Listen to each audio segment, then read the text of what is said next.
Welcome, and today we're going to be talking about some new topics that's never been brought up on the channel. We're starting a new series called Cryptids Unveiled. There's really so much ground to cover, and I think it'll be interesting to view these topics from an occult mindset.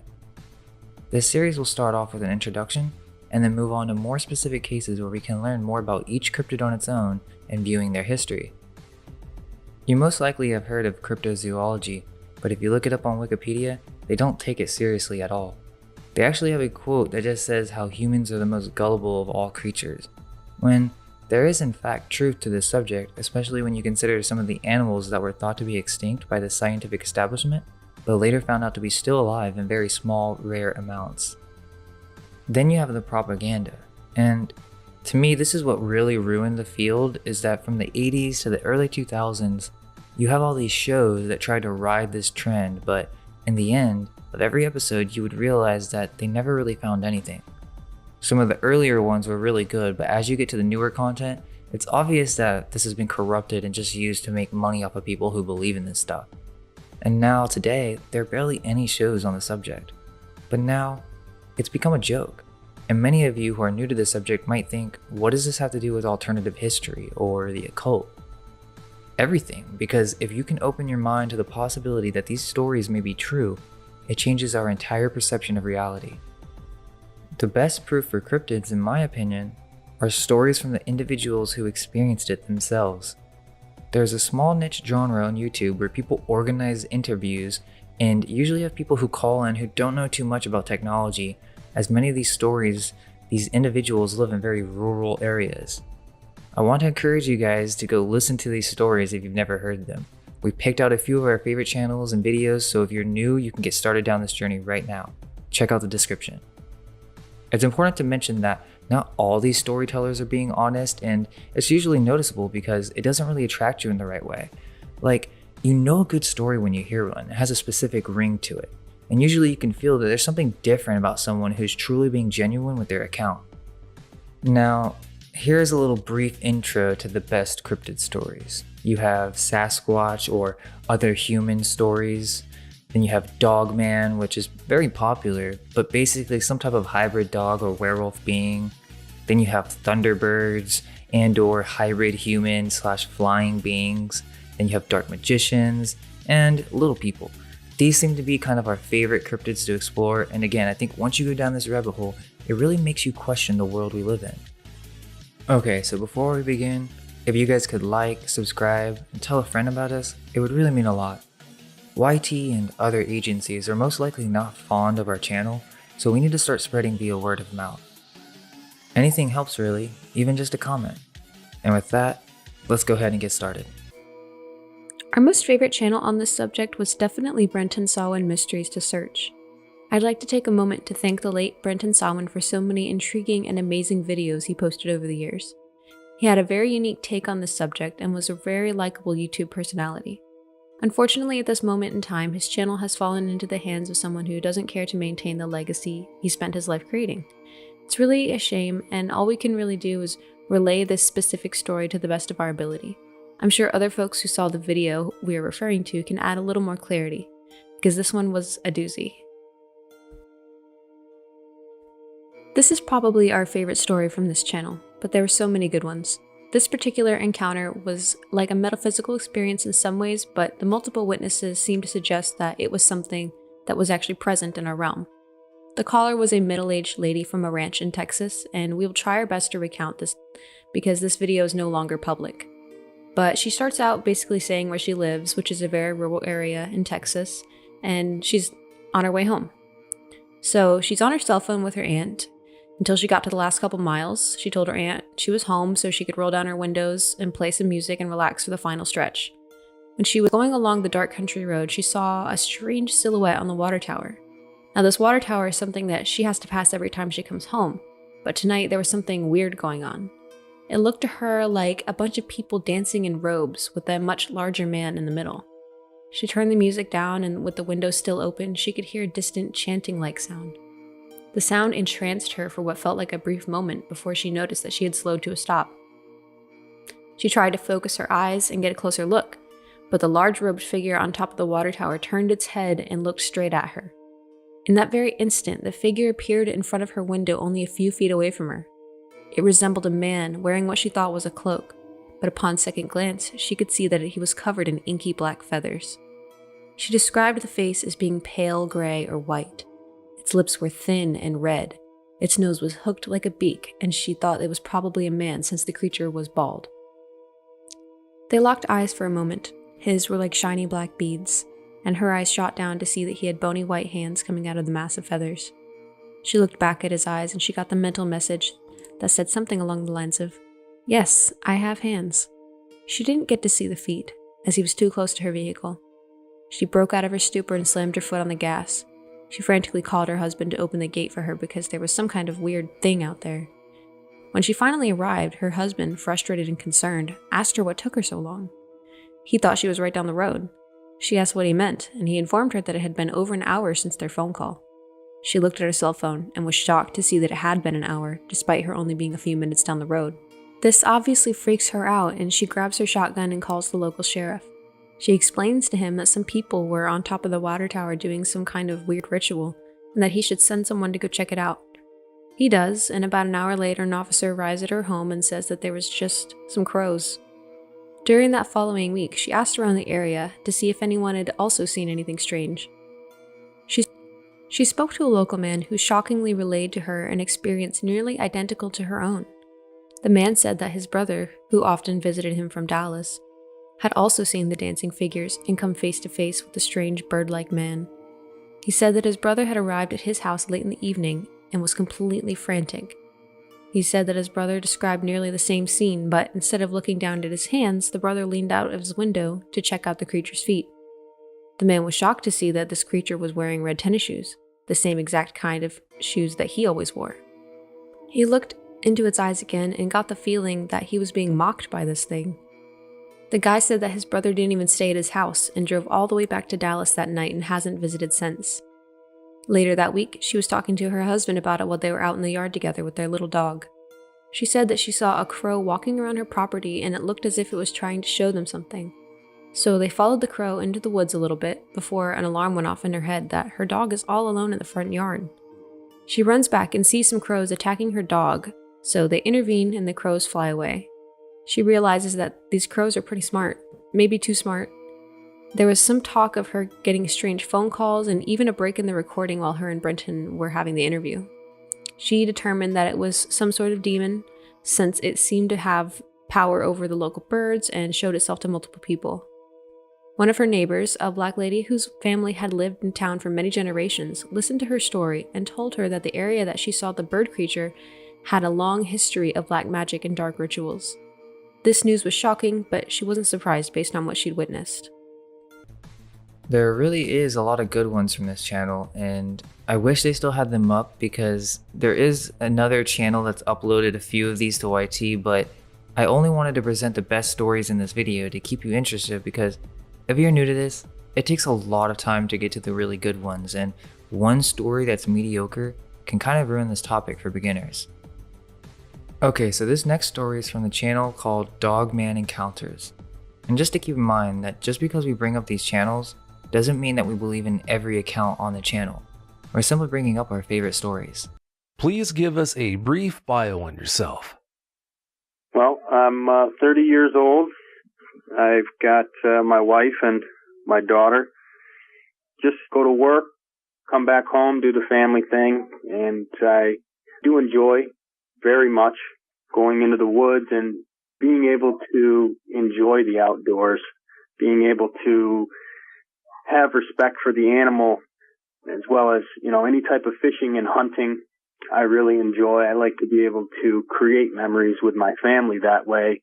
And I think that it's a good experience for all of us to be able to get outdoors and be able to actually smell the trees and smell the fresh air and see the other animals and see what they're doing and be able to create a bond and a relationship with nature all together. And I definitely have had quite a change with that recently, but my schedule on a weekly basis is usually pretty much the same. I get up, I help make breakfast, I kiss my family goodbye, and go to work and come home and try to unwind at that point, and my free time basically is just made up of being in the outdoors and being able to enjoy it.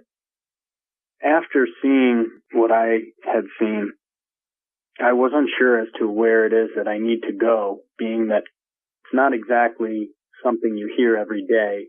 And at first I said, well, I think I'm going to explain this to a couple of close friends. And regardless of what people's perspective of me are, I've spent a lot of time trying to be able to have everyone understand that I'm honest and I'm straightforward with things. So to tell people how much of an emotionally distraught encounter this was and not have the respect or belief from everyone to get in return, I thought that it would be best for me to, other than being ridiculed and mocked by people that I've built these relationships with over the past 31 years, I went and I've got professional help. Now, over the past month, I've done so. And even from them, their professional perspective is to basically sit and listen. And still knowing in the back of my head that I know that this counselor, this therapist, doesn't believe a word that I'm saying. I think she believes that I believe that it happened. And it didn't really do anything for me. I was not able to express myself.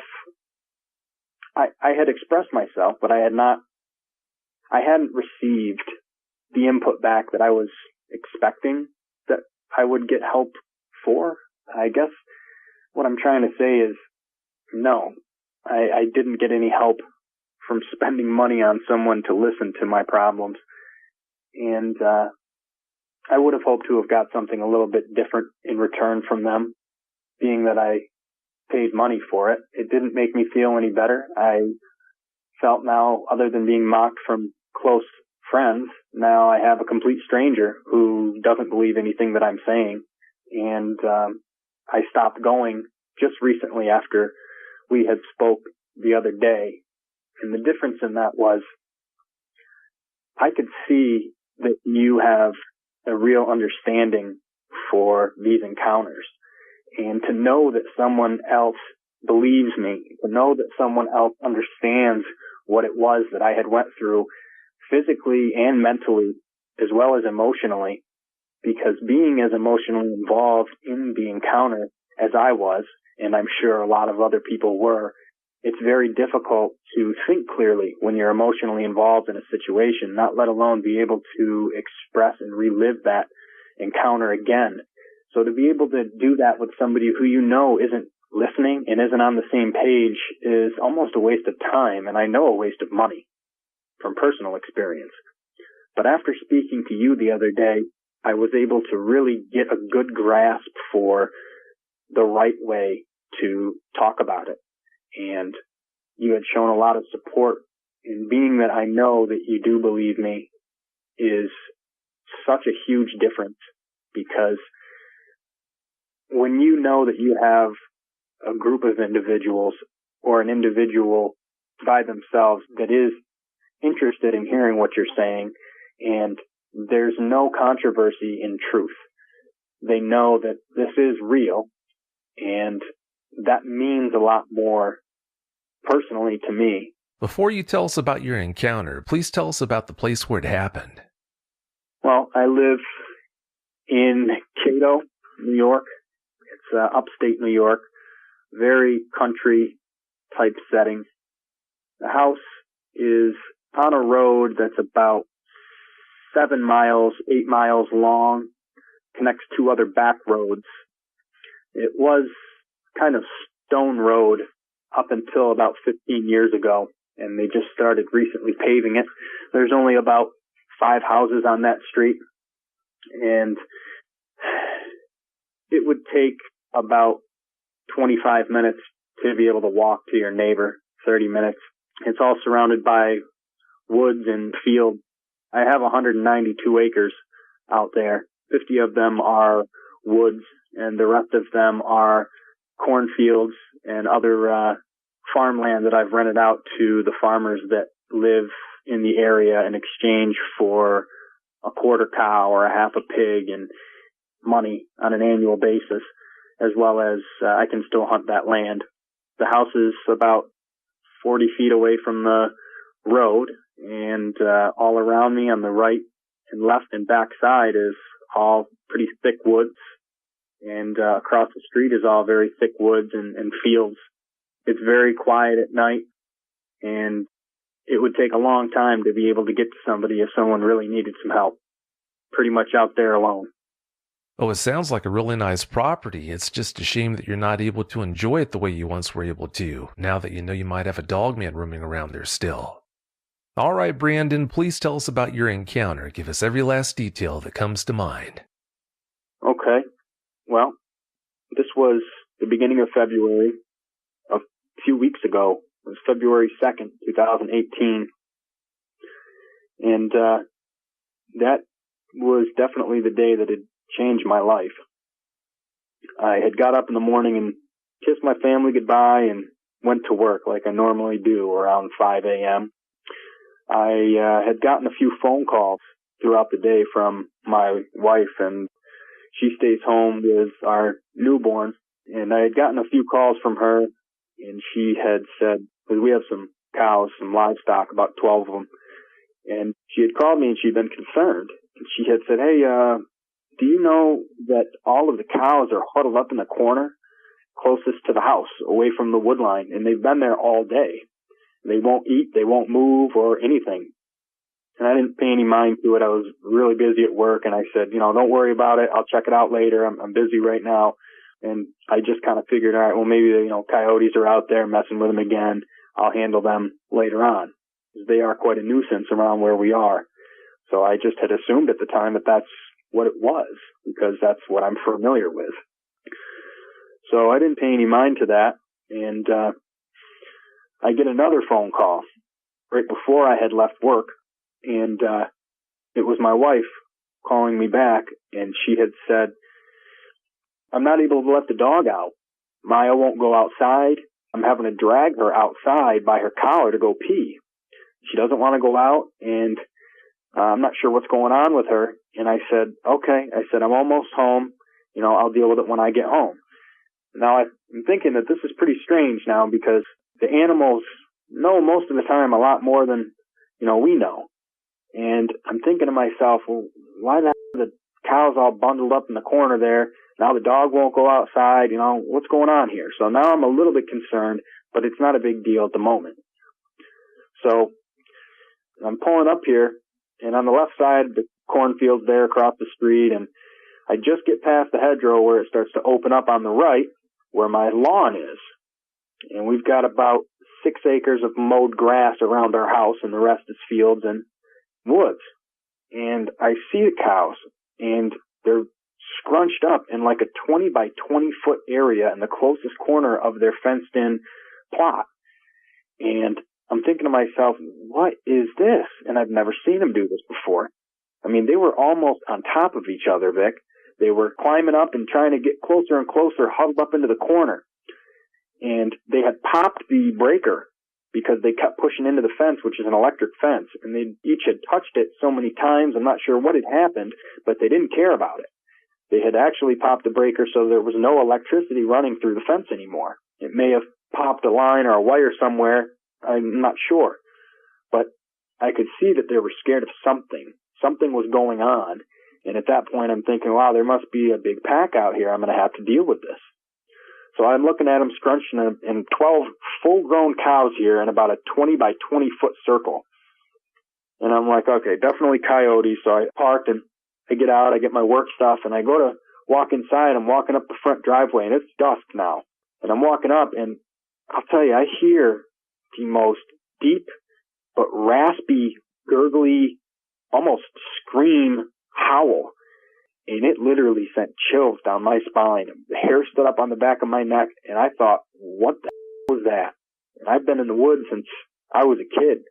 I've hunted and fished since I was a kid. And I've never heard anything like this.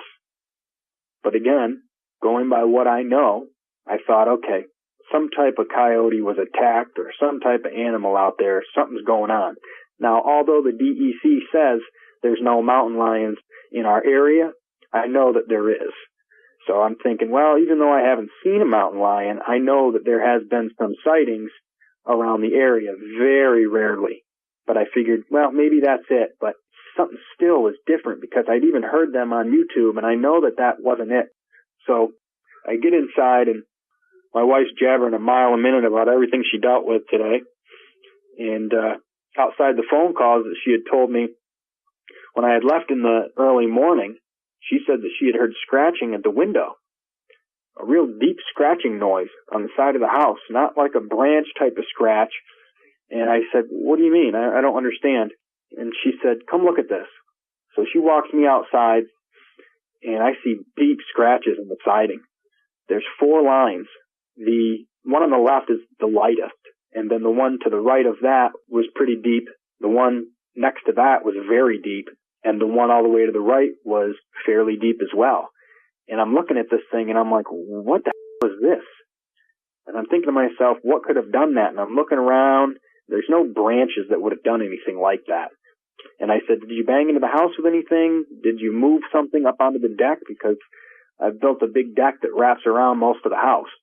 And I said, did you move some of the chairs or lawn stuff? And she said, no. She said, I heard this, and I had come out a little while after to see it. So I said, okay, I don't know what this is. And as we're discussing this, and I'm seeing that it's really bad, we hear, as we're walking back in, this howl again, this deep, gurgly type of scream. And it just shook me to my core. And I saw my wife's eyes get huge. We exchanged glances, and I said, did you hear that? And she said, yeah. And I said, what the hell is that?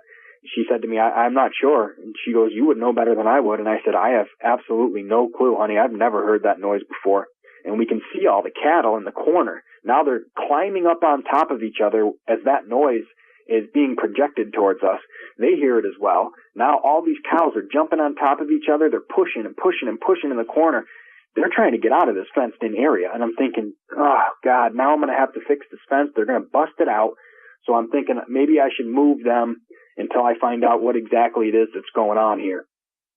So we walk back into the house, and we're talking about this, and we get back in, and I'm sitting to try to think what I can do about this cattle, because I'm thinking I don't want to lose all my cattle.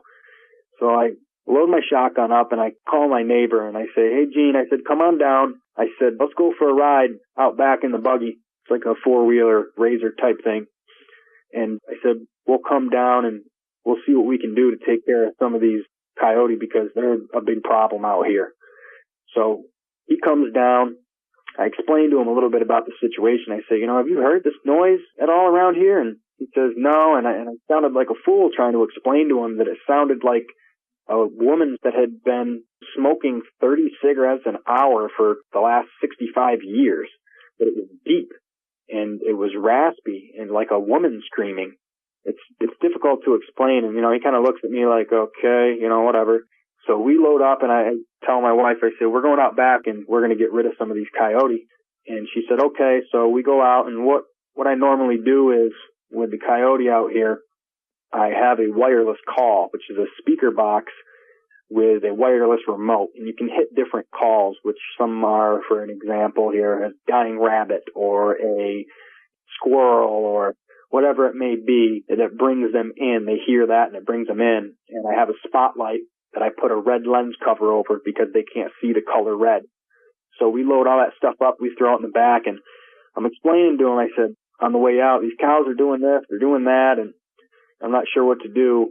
So we get going down the road, and it's about probably not even a 2-minute ride down, and it's dark out now.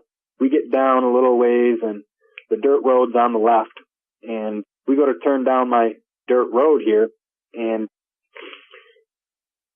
we get turning down the dirt road, and I'm looking at multiple groups of deer literally breaking out of the woods and running towards us. I mean, they're headed across the street. They're coming straight at us.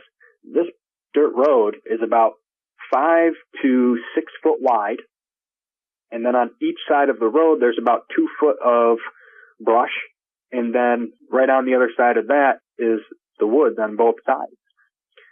So I'm looking, and they're not in the woods. They're right on the edges of the dirt road.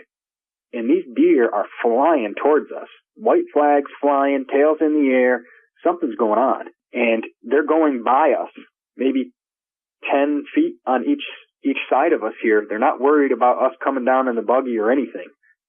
And I'm thinking to myself, are you looking at this right now? Can you see this, Gene? And his mouth's kind of hanging open like that's just a strange thing to see, them coming right at us. And there was about 3 or 4 groups of 2 to 4 deer, about 25, 30 feet apart. And they're all just coming flying at us. And I'm thinking, wow, there must be a big pack out here. We're really going to have to do some work. So we get going down the dirt road. The deer pass us. And I knew something was wrong. So I said, if you see anything before we get down there on the way, I said, shoot what you see. And we get going about a half mile down the road, and I'm doing about 45 now down this dirt trail. And as we're getting in, we're about 2 miles or so into the woods now. And it's all woods around me. It's dark out. And I hear something smashing like it's some type of rhino in the woods next to us. And I'm just buzzing along, and I'm thinking to myself, we've got no bears or moose in this area. And I said, what the hell is that? So I start to slow down, and I stop, and the buggy is just idling. And I get the worst feeling of my life, like somebody is watching me. Something is watching me right now. And I'm getting goosebumps everywhere. The hair stands up on the back of my neck. And Gene's voice is real shaky. And he says to me, we need to leave right now. Something's not right. And it is dead quiet. There's no sound, no animals, no nothing. And I kind of trying to keep my cool, even though I feel it too. And it's intense, Vic. It's intense. And I said, don't get all scary on me here. We got firearms. Just relax. Thinking to myself, there's nothing in the woods here that I haven't seen. In the past 30 years, no way. So we sit for another maybe 20 seconds. And I shut the buggy off now. So there's no more idle. And I hear this heavy, heavy breathing. The trail is about road size, like I said. Wood line on about 6 to 8 feet of each side of us. And we're sitting about 2 miles in the woods now. Complete darkness. Just the lights on in front of the buggy. And I said, dude, do you hear that? And I reached over with my spotlight, and I pull it up. I pull the red lens cover off. And as I go over to shine this, and I said, point your gun over here. And he's got it up. Now, what I'm about to tell you here is where everybody's put me down and I feel has ruined my reputation for being honest and true in every sense. But that doesn't embarrass me because we know what we saw. Now, I pulled that spotlight up thick, and I scanned the first few feet heading into the woods. And I got to the general area where I heard that breathing. Now, this is a 1,000,000 candlelight spotlight, and it's very bright. It's got like an 8 or 10 inch head on it, and it's got the trigger on it. You hold up, and I get to the general area where I had heard that heavy breathing, and I look in, and I see some type of hairy animal, and I could see that it's got its arm around a tree a little bit. And I'm thinking to myself, whoa, what the hell is that? And its head on the back looked like I could see ears, pointy ears that looked like some type of daggers about 8 inches, maybe 10 inches on the top of its head. And as I am shining the light, I hit the top and I see like this, whatever this thing is, it turns and steps away a little bit from the tree. And I can't believe what I'm seeing. This thing had a snout like the most stereotypical werewolf. That's all I thought. This is a werewolf. But my brain isn't working properly because I'm thinking to myself, this isn't real. there's no way that I'm seeing this creature here. This looks like, if you've ever seen the movie Van Helsing, it looks like that exact werewolf, almost 98% similar. Okay, and now I can hear my heartbeat in my ears. It is all quiet around us, other than this breathing from this creature I'm looking at, and I'm just completely shook to my core. I've never seen anything like this in my life. This isn't supposed to be real. This isn't a real creature. There's no way that I'm looking at this. I'm staring at this thing, not knowing how much time has gone by. And it turns a little more, and I see its eyes. Now, its eyes were like a bright, if you held a Corona up to the sunlight, that's what this thing's eyes looked like a goldish amber color. And it turns, and I see its snout. It looks like a dog snout, but it's got a massive head. And I'm talking, I can see its arm a little bit, but just its hand. And I'm trying to rack through my brain, and I'm seeing all of these things kind of at once, and they're not making any sense to me. It's got a huge head. The hair on it is like this short kind of, it's not shaggy. I could almost see its skin underneath. But I'm noticing that this thing's got bright gold eyes, pointy dog ears, and a snout like some type of canine creature. That's when I am trying to process all this, and it seemed like 20 minutes. I don't know exactly how long it was, but all of a sudden Jean screamed real loud, and that scared me even more. And at that point, that broke the silence, and this thing stepped away from the tree it was up against, and I couldn't believe what I saw. This thing, it was making some type of cracking noise, like if you had 15, 20 people together cracking their knuckles in a microphone on a loudspeaker, and bones were breaking inside of somebody's body.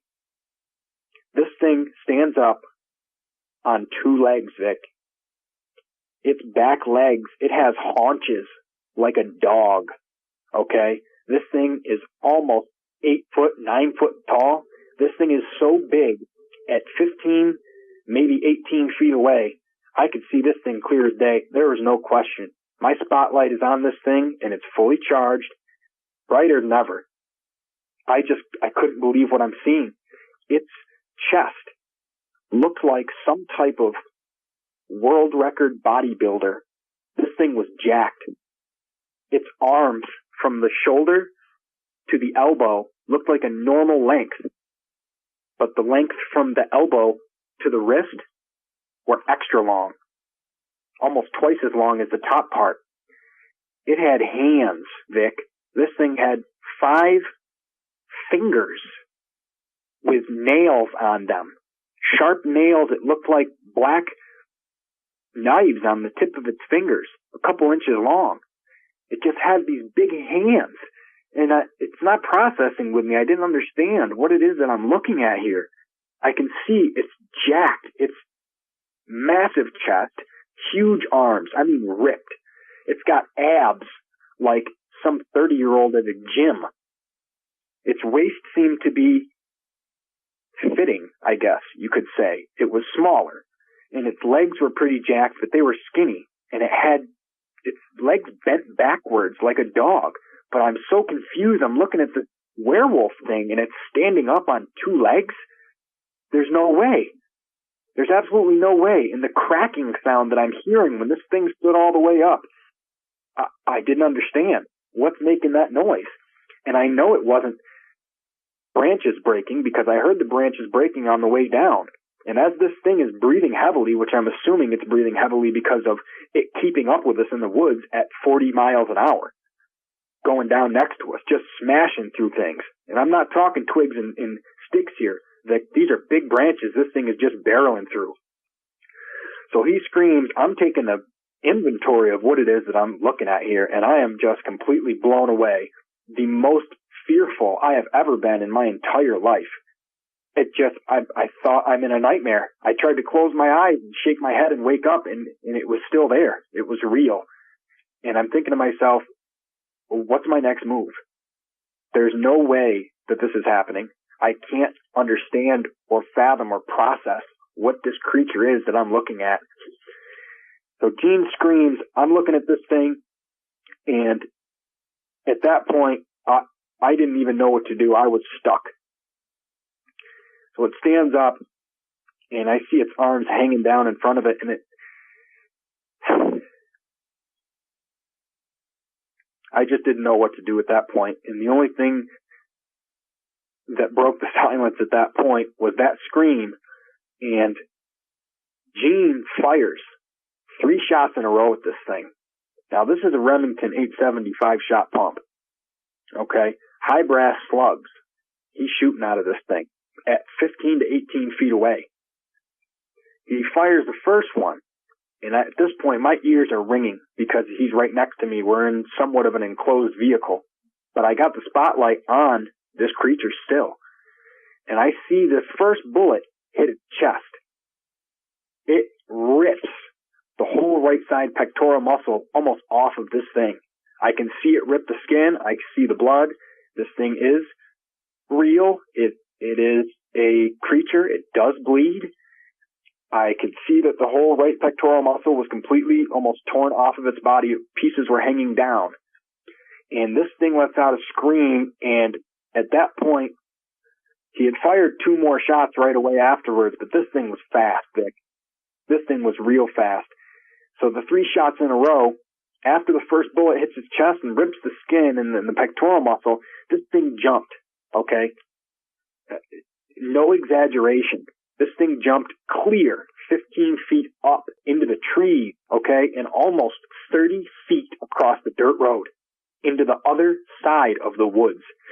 As it goes across, okay, I can see from what little moonlight that we have. Now, the buggy lights are on in the front, but I didn't move my spotlight with the creature because he did it so fast. But as it gets and jumps across the way here right in front of us, I can get a good look at this thing all the way compared to other things around it now. And I see that this is a dog head with a bodybuilder's chest, arms. I mean, this thing is huge. It's 8 or 9 foot plus now that I can compare it to the things around it. I couldn't believe it. It looked pretend. It looked like, I can't even explain. I'm so terrified at this point. I didn't know what to do, but the shotgun and him jumping completely broke me out of this trance that I was in of being a complete fool and sitting there not knowing what to do next. So I start the buggy up. I crank the wheels all the way to the left. The back tires are spinning, throwing dirt behind me. This thing is to the floor. I get it spun right around, and I'm headed to the road. And I'm screaming to Gene, what the was that? And he's screaming, my gun's jammed, my gun's jammed. And I'm looking over at the shotgun, and I'm looking forward, looking over at the shotgun, looking forward, and I'm screaming at him to hurry up, get it loaded, get it loaded. I don't know where this thing is. I don't know when it's coming back. I'm trying to reach down for my pistol, and I'm reaching, but it's bouncing around on the floor somewhere because this dirt road's got little stones in it, and it's bumps, and the water knocks out of a bunch of the dirt, so there's divots everywhere. There's mud holes as you get down into there, and we're 2 miles. We're 2 miles into the woods now, and it's dark. There's nothing else around us. We are, in my perspective, we're a long way from home. And the gun that he has next to him is jammed. And I'm not sure what our next move is. The only thing I could do was keep my foot on that gas. I see Gene look up. And he looks by me. Man. I look to the left side where he's looking out my window on the driver's side. And I'm doing about 50 at this point, Vic. I look out the left-hand side next to us, about 2 foot next to me. I see this creature. It's running right next to us. This thing is on 2 legs, running directly next to us, on its back haunches like a dog. its arms are hanging in front of it like it's going to tackle something, like it's about to fall. But it's got its arms in front of us hanging down, and it's running next to me. I can hear its feet hitting the ground, even with this vehicle that we're in to the floor. I can hear it boom, boom, boom, boom, boom, just taking big strides right next to us. And it's got its head down a little ways. Now, this buggy is about 5.5 foot tall. This thing is hunched over, almost leaning forward like it's going to fall. But it wasn't. I could see now all the little teeny creases of its muscles that are in its body, on its body. I could see the hairs were blackish gray, and they were thin enough to be able to see that it did have skin underneath. And this thing was so ripped. I see its abs contracting and getting loose again as it breathes running next to me. I can see its muscles get tight in its legs because they're right where my face is. I look out and look back, and I am completely terrified. At this point, I can't even make a sound. I can't scream or even, I can't get any words out. I can't believe that this thing's running next to us at a full sprint. I mean, I don't personally know if it was at a full sprint, but I had this thing to the floor and it was standing right next to us. Leaning down, looking into the window, I see its eyes. And again, they're these amber colored looking eyes. And I was more terrified than I could ever dream of in my life.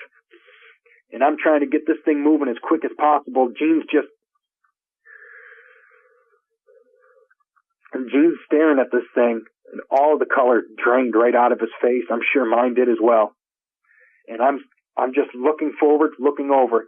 I'm hoping that he loads this thing up. I've got one arm on the steering wheel and one hand down now, trying to find what it is that's going on. And I crank the wheel to the right to try to move further away from this thing. Vic, this thing puts its arm out. Now I can see its hand, clear daylight, so to speak, with the front two lights of the buggy shining straight on this thing. Its hand is massive. It has 5 fingers and these black, long, sharp nails. It's got its hand, puts it right on the driver's side light, and I feel the buggy starting to slow down. And I'm thinking to myself, no way. This thing had the intelligence to put its hand in front of the vehicle, put it on the vehicle I was in, and put its hand on the light. And I remember looking forward, and I could see the light completely cut off the whole left side of the trail, because the only thing that we've got for light right now is the 2 front lights pointing forward, and it is dark as out. So I see this hand in front of me holding its back. I feel the buggy slowing down, and I look back over at him, and as I can see it, he's looking in, and I see his teeth. They are so sharp, unlike a dog's that would be rounded at the end. These are sharp, and I'm talking serious sharp. I can hear them. He's chomping down repetitively. Boom, boom, boom, boom, boom. And I can see that every time he chomps down, I can hear it next to me. Boom, boom, boom. And I'm looking over at him, looking forward, looking over, looking forward. He's got his hand on the front. This vehicle's slowing down. I got it all the way to the floor. I could feel the vehicle slow, and I could hear the weight and the strain on the motor as I'm trying to push forward. This thing's maybe 150 horsepower. It's not much, but I can feel it slowing down, and I'm getting real scared now. And I see this thing, and this sounds insane. This creature, as it's looking inside of the vehicle with its hand on my vehicle, both of us are in there, slowing down. I thought, this is it. We're done. It smiles. Its lips curl up on the sides, and it smiles. And I am just in complete fear, shook to my core. I have absolutely no clue what to do. I felt like it had taken everything from me that I've ever known to be good and true, and it had completely smashed it to the ground. This thing's aura, its whole demeanor, it was just the most evil thing I've ever felt in my life.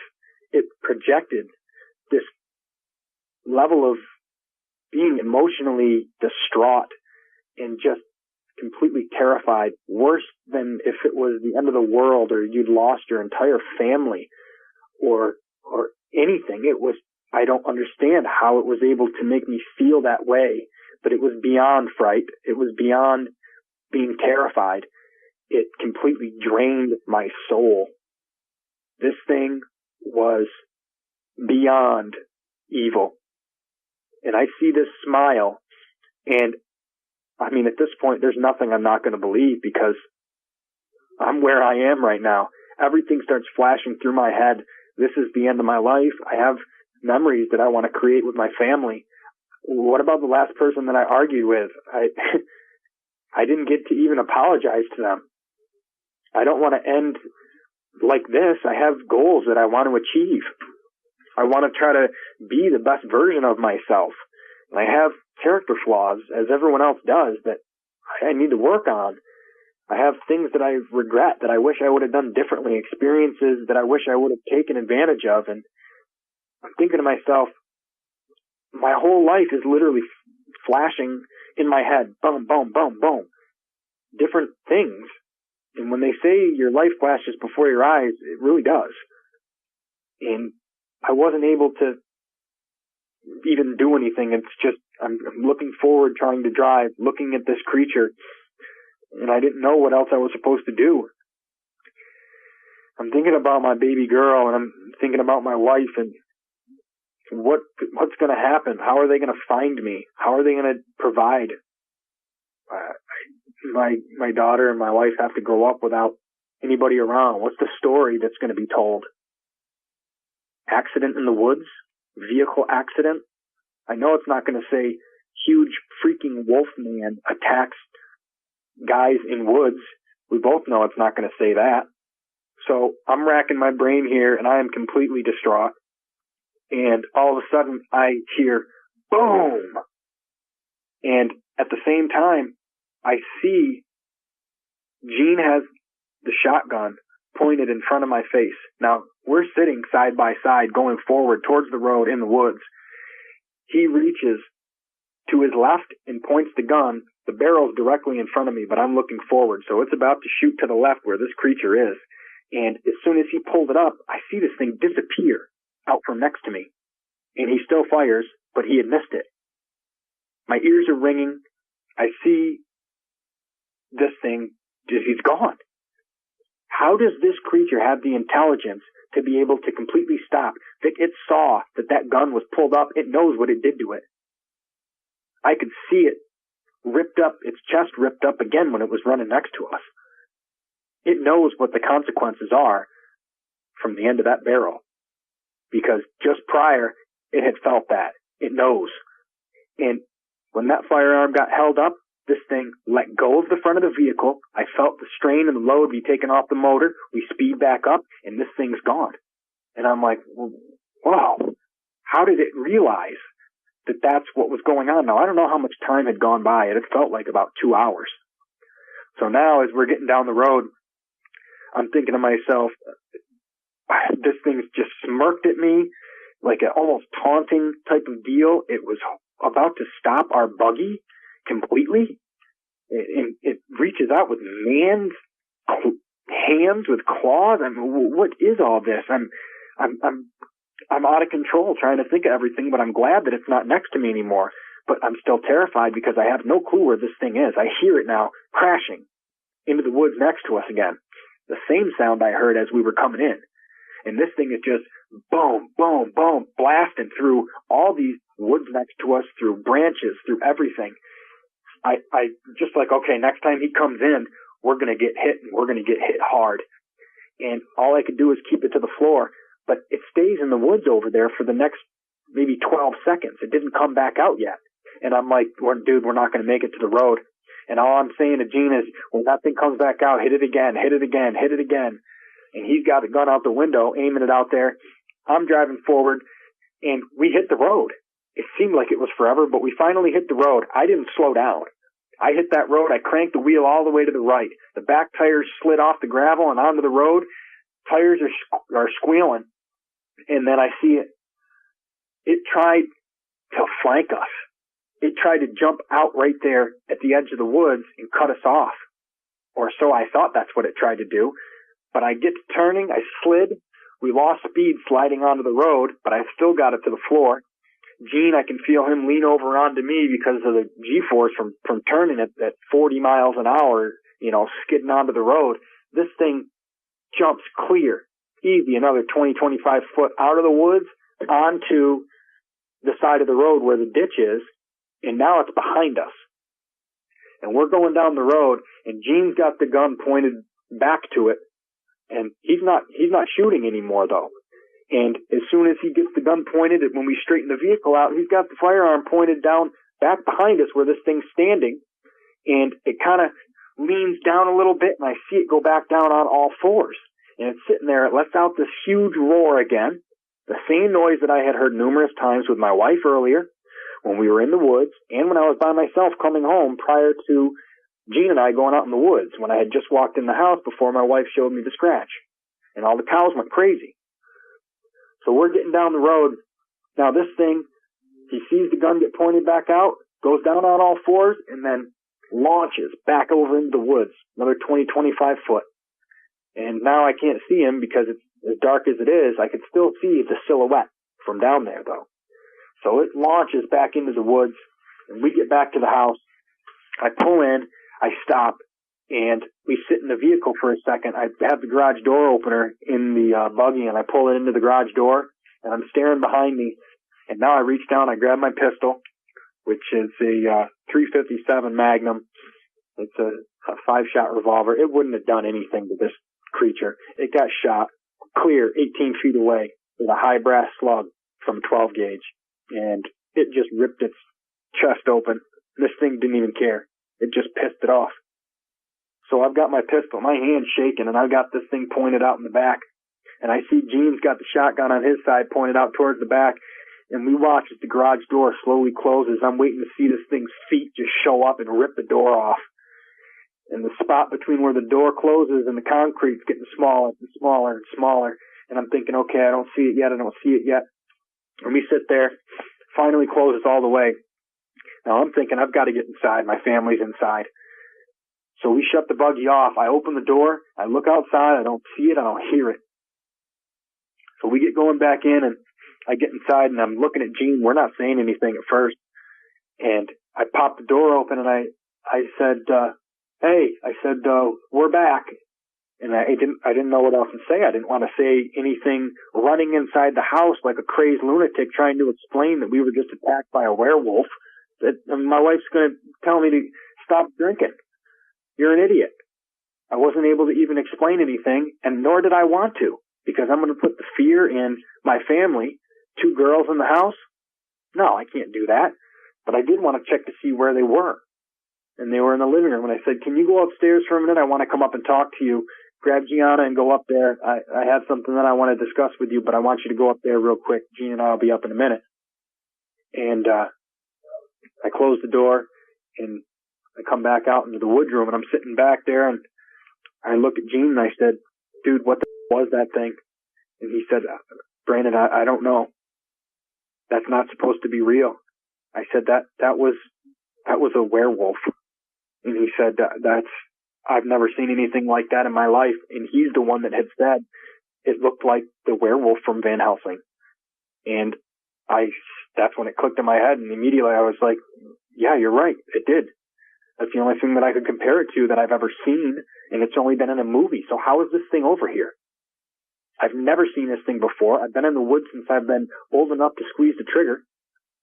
I've never seen anything like this.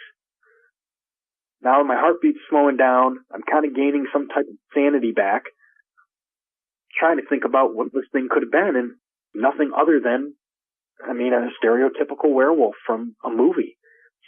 So now I'm in fear that this thing's going to come into my house because it's got my scent. It's pissed. Gene blew its whole right pectoral muscle clean off its body. It's bleeding. It's mad. I don't know what's supposed to happen next. I'm trying to think, did we piss it off?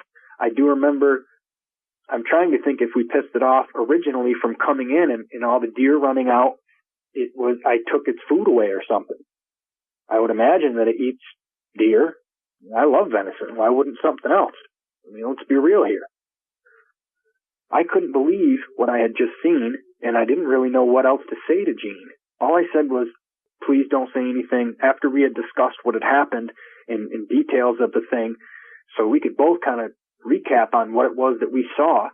I kind of said, please don't say anything to Carissa. Please don't say anything yet until we can figure out what's going on here. And I said, I'm going to go inside. And he said, I need to get back to my house right now. And I said, okay, I understand. Please give me a call when you get home. I mean, we only talked for about 15 minutes and just going over what we had seen. And it was a very difficult conversation because it's not supposed to be real. And we both just were completely stunned that this creature was physically standing in front of us and it had done what it had done. And the level of intelligence of this thing was beyond any creature that I've ever seen. I mean, this was smarter than some humans that I associate with. It was intense. So I said, please call me when you get home. So I know that you made it home. I need to go inside and figure out what I'm going to do. And I said, please don't say anything to my wife. And he said, I won't if you don't. So I said, okay. I said, let's meet up tomorrow. Call me when you get home. So he leaves. He calls me and says, I made it home. He's only about 2.5, 3 miles up the street. He gets home okay, no issues. I go upstairs and she goes, so what the hell was that? And I didn't want to tell her at first, which I have since then. I said, this is a coyote issue out there and some type of dog thing. And I didn't want to lie to her, but I didn't want to put the fear of God in her as I was feeling. I would never want anybody that I care about to feel the way I was feeling. No way. It took the trust away that I had from going into the woods. I don't want anybody else to lose that love they have for being able to enjoy the outdoors. That's a terrible thing. So I said to her, it was an issue with some dogs. And she goes, what do you mean? What kind of dogs? Coyotes? And I said, yeah, something like that. And I didn't sleep that night, and I didn't say much to my wife. But as I get up the next day and kind of get things back together, I said, I finally sat down with her and I told her, she goes, what's going on with you? You're not sleeping. You're not paying attention to things. You're not doing the things that you normally do. And you haven't, gone to work today. I told her I didn't feel good in the morning. I didn't go to work. I hadn't slept anything. I said, I'm not going to work today. I'm calling in. I don't feel right. And, I wasn't excited to get up and help cook, and I wasn't playing around, tinkering around with stuff and going to get the firewood and loading it up in the wood stove or anything like that. I mean, I spend most of the summer cutting and splitting firewood to keep my family warm, and I'm excited to be able to say that I'm the one that had done that work to be able to keep the family warm. I like to be that type of man. I like to be able to do the work, see the difference I've made, fixing the house, doing anything, electrical, windows, siding, painting even, any type of remodeling stuff. I like to know that I did that. I fixed this for my family. I kept my family warm and did this. I fed my family with the squirrel or the rabbit or the deer or whatever it may be, or the fish that I caught, anything. So I wasn't even doing any of that. That's my ritual, to get up and throw wood in the wood stove. And she said, something's going on with you. You need to tell me the truth. What did you see in those woods the other night? And I said, okay, you're not going to believe this. And I sat down and I went through what I had told her, just as I had told you. And it scared her. I left out some details, that's for sure. But I explained to her what it was, and I said, I don't know what I'm supposed to do. I don't want you going outside. I don't know what to do yet. And she said, you need to call the police. And I said, honey, the police aren't going to do anything. They're going to look at me like I'm an idiot. They're going to tell me to lay off the weed or something. They're going to tell me to lay off the drinks. I don't know what they're going to say. So finally, a little more time went by, and I thought, you know what? I am going to call the police. I'm going to go through, and I'm just going to let them know I've got something in the woods, some type of rabid dog. I think that's what I'll go with, I said. So I call them up, and I say, this is what's going on, to at least get them to come out. So Kiowa County Sheriff shows up. It's a small town, so I know him personally. He shows up. I explain to him, this is what's going on. He comes over with a couple of DEC officers. They pull in the driveway, I say, hey, how you doing? And he goes, not much, Brandon. I mean, like I said, small town, first name basis. He said, what exactly is going on? And I said, can I talk to you privately for a minute, please? And he said, of course. And he told the DEC guys, who I've never met or seen before, hang out there for a minute. And I pulled him aside and I said, listen, I had an incident with Gino the other night. And I sat down and explained to him, and I said, what I'm about to tell you, you got to promise me that you actually look into it and you believe me. And my reputation of I'm not a big drinker. I stay away from any of that type of stuff, really. I don't mind a few beers once in a while. Nothing wrong with that. But I like to stay in control. I like to know what's going on around me. And I've built my reputation on being able to be heard and understood and believed. And this was just completely out of character for me to be able to explain. But I did. And as I'm explaining to him what it was, he believed everything, and he was straightforward with me, and I was straightforward with him. And everything was fine up until the point when I started explaining what this creature looked like. And I saw the blood drain out of his face, just like I did Gene's that night when we shined the spotlight on him. And as he's writing notes about what it is that took place, he stopped. And he went from comfortable to uncomfortable. And I mean real quick, Vic. He closed his little book, and he looked at me, and he said, are you sure that's what you saw? And I said, I'm 100% positive. And he goes, all right, sit tight. And he goes back to his vehicle, and he makes a phone call. And he comes back, and he says, I think we can have this dealt with. He said, I'm going to come back tomorrow, and we'll do something a little bit further on this. And I said, what's going to happen? How are we going to deal with this? And he said, I'm not sure. And it looked like he had known what it was that was going on, because he obviously was familiar with a scenario that's similar to this. He called somebody. I could see the look in his face. He was terrified as well. Maybe he was reliving a situation that he got into, an encounter he got into. I don't know. I can only speculate on what was going through his head. But I knew that he was familiar with what it was that I had spoke to him. So he makes the phone call. Fast forward to the next day here, nothing else happened that night. I don't hear any more screams, nothing. Now, we get to the next day here, and the sheriff pops back over. Now, he's got this van or big enclosed truck thing with him, all black. And he's got this guy with him. He pulls in front. The other vehicle, this big bulky looking thing, pulls in behind him. And I see him on the cameras, because I got cameras all around the house. And when you pull in the driveway, it's got sensors on each side so that you can hear the ding inside the house and know that someone's pulling in the driveway. And I see the cameras, I see these vehicles, and I'm like, okay, they're here back again to deal with this incident. I'm like, perfect. I said, I'll be back in, honey. I'm going to go handle this. So I go out. He comes out and says, hey, this is so-and-so. I don't even remember at the time. I was just completely distraught because his outfit looked like some type of military uniform or some type of military unit. But I'd never seen any of the badges on there. There wasn't any writing. It was just this weird symbol of a badge on there. It wasn't anything that I was familiar with. And I shook his hand, and he said, you're Brandon? I said, yeah. And he goes, run by me again exactly what had happened. So I took a couple minutes, and I explained to him in general what it was that was going on. At that point, I can see he's got a pistol on his hip. And at that point, he motions over this wave or whatever, and I look over. Now, 5 more of the same type of people, the same type of outfits, gets out of this black van truck thing.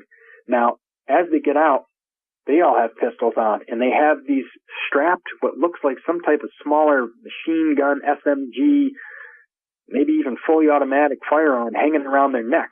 And I mean, these guys are some type of professionals here, some type of government professionals. I've never seen anything like this in my life, and I'm very familiar with all the military outfits and uniforms. I've never seen this. So they come out, and they come up, and he goes back over and talks to him, and now my wife's coming out, and she's going, what the hell is this? What is going on? And I said, go back inside for a minute. I'm not sure yet. And I talked to the sheriff, and I said, what's going on here? I said, what is this? And he goes, they'll handle it. They know what to do. And I'm thinking to myself, okay, I've got a lot of questions right now. I don't know who these people are. What's going to go on? Are they going on a hunt for this thing right now? That's all I can think of. They're strapped up like they're going to World War III. You know, so they come back over. He said something to them quick there. I don't know what it was. And they come back over, and he has me explain the area where where I went down into the woods. And as they start heading over that way, I see them. They have this, one of them has this, it looks like a satellite disc with a smaller satellite disc in the middle. The wider one's about 1.5 feet long. The other one that's inside of that one, the other cone part, is only about 5, maybe 4 inches long. So I'm looking at this thing, and I'm thinking, what is that little device? Maybe a loudspeaker or something. What are they going to do? Yell for this thing in the woods? Or maybe they're going to yell to each other. I don't know. But as soon as he puts it out in front of him, I'm in the middle of a conversation that I can't even tell you what it was about at the moment now that I come back and think of it. But I was just so distracted because he points this thing out in front of him. It looks like it's got a hand grip and a trigger on it. And he hits this thing, and my dog, I've got a year-old pit bull, about 90 pounds, big girl, Maya, very healthy, never had any problems with her, spent a lot of time with her in and out of the woods. She's trained like you wouldn't believe, never have any issues. I look over and I see her quizzed up in a ball, shaking like she's having a seizure. I don't know what's going on with her. She's whimpering and crying and screaming. She can't even get up. And I'm thinking, hey, whoa, what's going on here? Why is my dog doing this? And as soon as I had yelled over to that, they had this thing sticking out in front of them, pointing towards the woods. They put it back down. And as soon as they put that device back down, Maya stood up. She stopped doing the seizure thing and crying, and she came right over to me and sat next to me. She was scared, nervous. I didn't know what happened. I'm sure she didn't know what happened to her. And I'm yelling over, hey, what was that? What is that thing? What are you guys doing right now? And he said, we'll be back up shortly to have a conversation with you in a minute. And I'm looking over at the sheriff, and I'm shaking my head with wide eyes like, what the is going on here, man? What was this? Did you just see what this did to my dog? So they go out and they come back a couple hours later, maybe two to 3.5 hours later. Now, the sheriff's gone at this point. He told me basically that I was in good hands and they'll take care of it. But he never really discusses anything or reveals any information about this creature that he's familiar with or anything. It's kind of a quick high and by, I'm handing this off to them. Now, these got to be some type of government people because I've never seen this outfit, as I said before, and they had some type of devices and things that I'm not familiar with. It did something, some type of sound wave or some type of energy that came out of that thing that put my dog into a mess. I didn't hear it and I didn't feel it. It must be something only that animals or dogs can hear. I'm not sure. I'm speculating on that. So they come back about 2.5, 3 hours later, and they knock on the door. I see them walking back up in the cameras because originally when they had gone to leave, they jumped back in the vehicle. After they pointed that thing out into the woods, they went back in the vehicle and they drove it down the dirt road. So they come back, I see them pulling back up, and I said, so what's going on here? What did we figure out, guys? And the other 4 are over in the woods. They got a couple bags with them, I see, too. So they're over near their van, and I'm talking to this guy, and I said, well, what outfit are you guys with?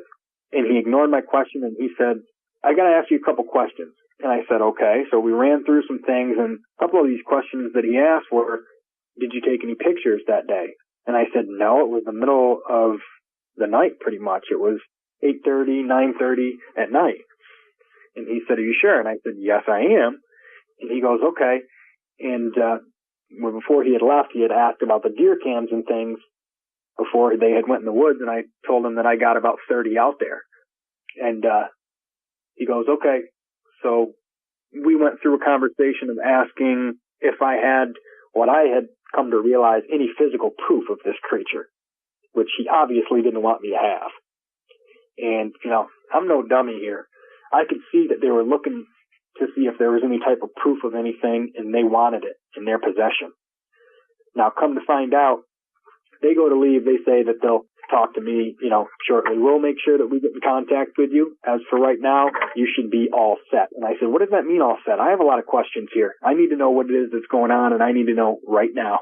I'm concerned about my well-being, my family's well-being, and all of my free time is spent in the woods. I can't even go back in there right now unless I know what it is that's going on. I don't know. High-powered rifles, pistols, and shotguns, black powder, that's all I got in this gun safe. I don't know what I'm supposed to do to keep myself safe to go out there. I need some answers. And he said, we need to look a little further into this, and we'll get back in touch with you. For right now, you're all right. Just sit tight. And I said, okay, I don't know what that means, but I'm trying to get more out of him. He won't give it to me. So he goes to leave. As he leaves, I'm trying to look at the license plate. I'm trying to see if I got it on camera. I can't see the license plate. It has some tint thing. There is a license plate. It is a New York license plate, and I can't make it out. I tried to look on the cameras, couldn't make it out. I want to know who these guys are and what it is that's going on. They're obviously on my team, but they're hiding something, because to ask if I had anything, if I have this, I have that, they wanted possession of it. So next couple days, I get the courage to go out. And I end up going out there all strapped up like some type of army vet. I get out there, and there's a couple of the deer cams that I've got next to the edge of the woods. Now I can see the dogs going back outside. I can see over the next day that the cows are back up next to the edge of the woods. And I'm thinking, okay, I feel a little bit safer. And obviously daylight, because you can see what your surroundings are, you feel a little bit safer. It's important to always be aware of your surroundings, especially with finding out that there's more creatures than you originally knew were on this planet. So I get out. There's a couple deer cams close to the line of the edge of the field and the hedgerow, and I don't want to go too deep in there. I'm not ready for that yet. But I pop a couple of them open, and wouldn't you know it, all the SD cards are gone. Every one that I had checked on the edge of the woods. Now, I have to check the other 20-something, but I can bet you any amount of money. Okay, I'll bet you my favorite fishing pole that all of them are gone too. There is no way that they said to me, do you have any deer cams? How many? And all of a sudden all the SD cards are gone. Let's get real here, guy. There's no way. So they're going to review all those, see if they captured anything. And I wish I would have known at the time, because I would have pulled them. I don't know if I would have been able to get deep into the woods to get all those, but I would have pulled as many as I could to see what I had on there. Because it did come to mind, but they beat me to it. So I'm still waiting to hear back from them. And at this point in time, this was less than a month ago. It would be a month ago, March 2nd, which is coincidentally my birthday. But I'm hoping now that it's been a month that I haven't had any other issues. I haven't heard any of that screaming. The cattle is back to its normal routine throughout the day.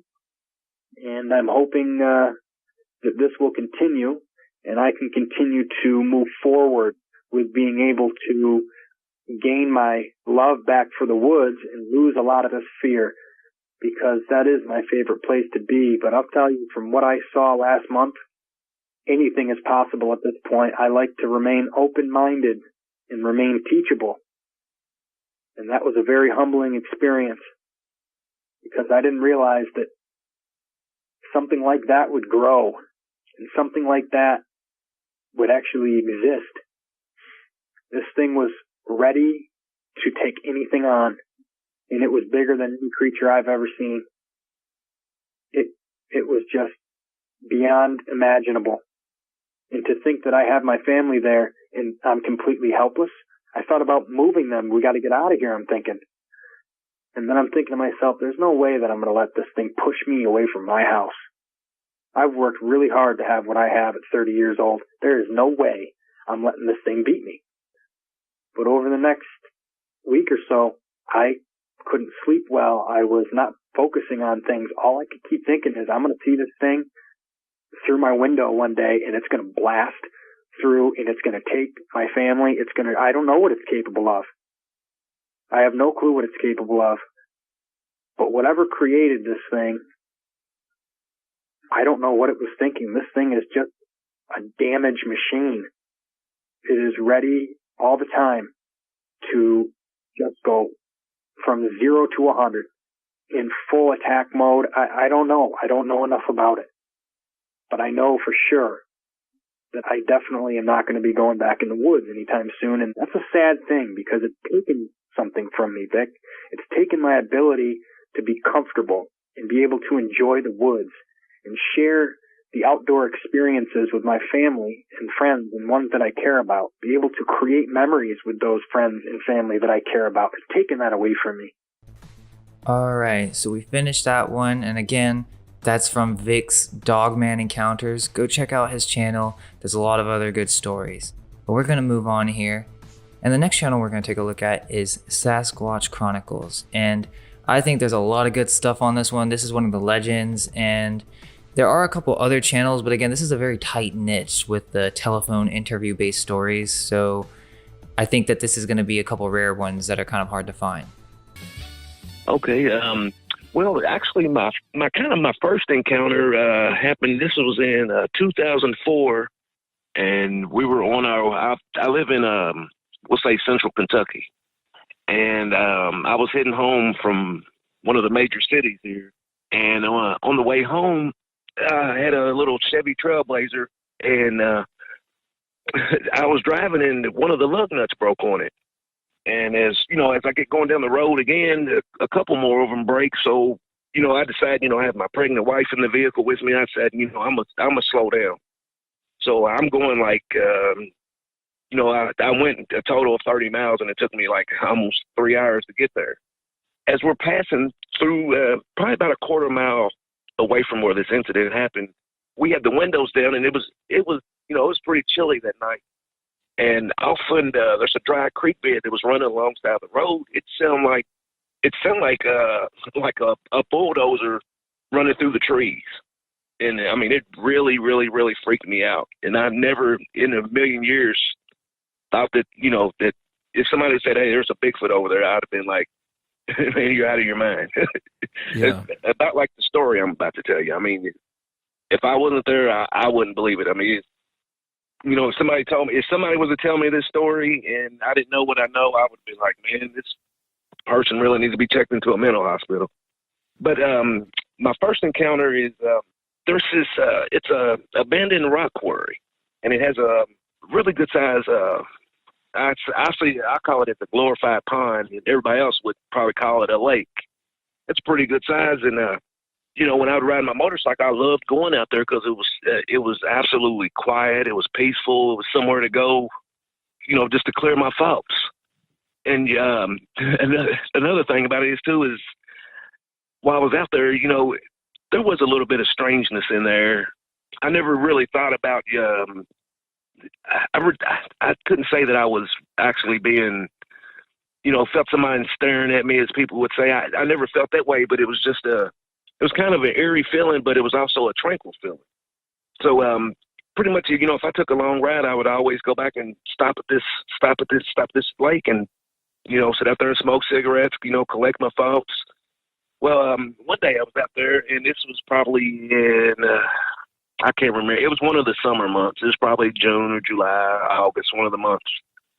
And it was in July is when it was. I was sitting there on the bank one day, and there's an abandoned building that sits there, and, I walk in, and it was always really stinky in there. I mean, really, really stinky. And I thought it was, there might have been a dead deer in there or something. But, I'm sitting on the bank next to this building, and I heard like, it's like almost sound like a tree, like a snapping of a tree, like a branch or something. The next thing I hear is, I heard, sounds like a kid crying, like a baby crying. And I'm sitting there, I'm like, man, this is, I'm in the middle of nowhere, and I'm hearing this. So curiosity gets the best of me, and I go over there, and, I'm walking through I was probably maybe about 300 foot away from my bike at the time.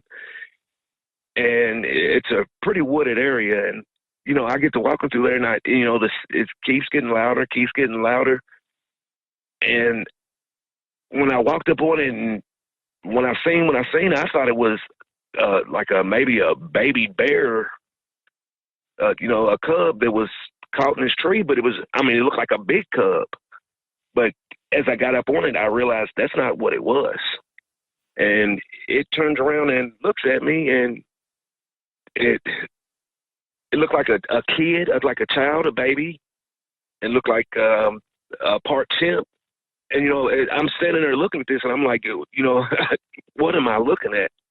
And it's the wildest thing in the world. I never, ever heard nothing about Bigfoot growing up. I probably seen Harry and the Hendersons, but it was the last thing that was in my mind.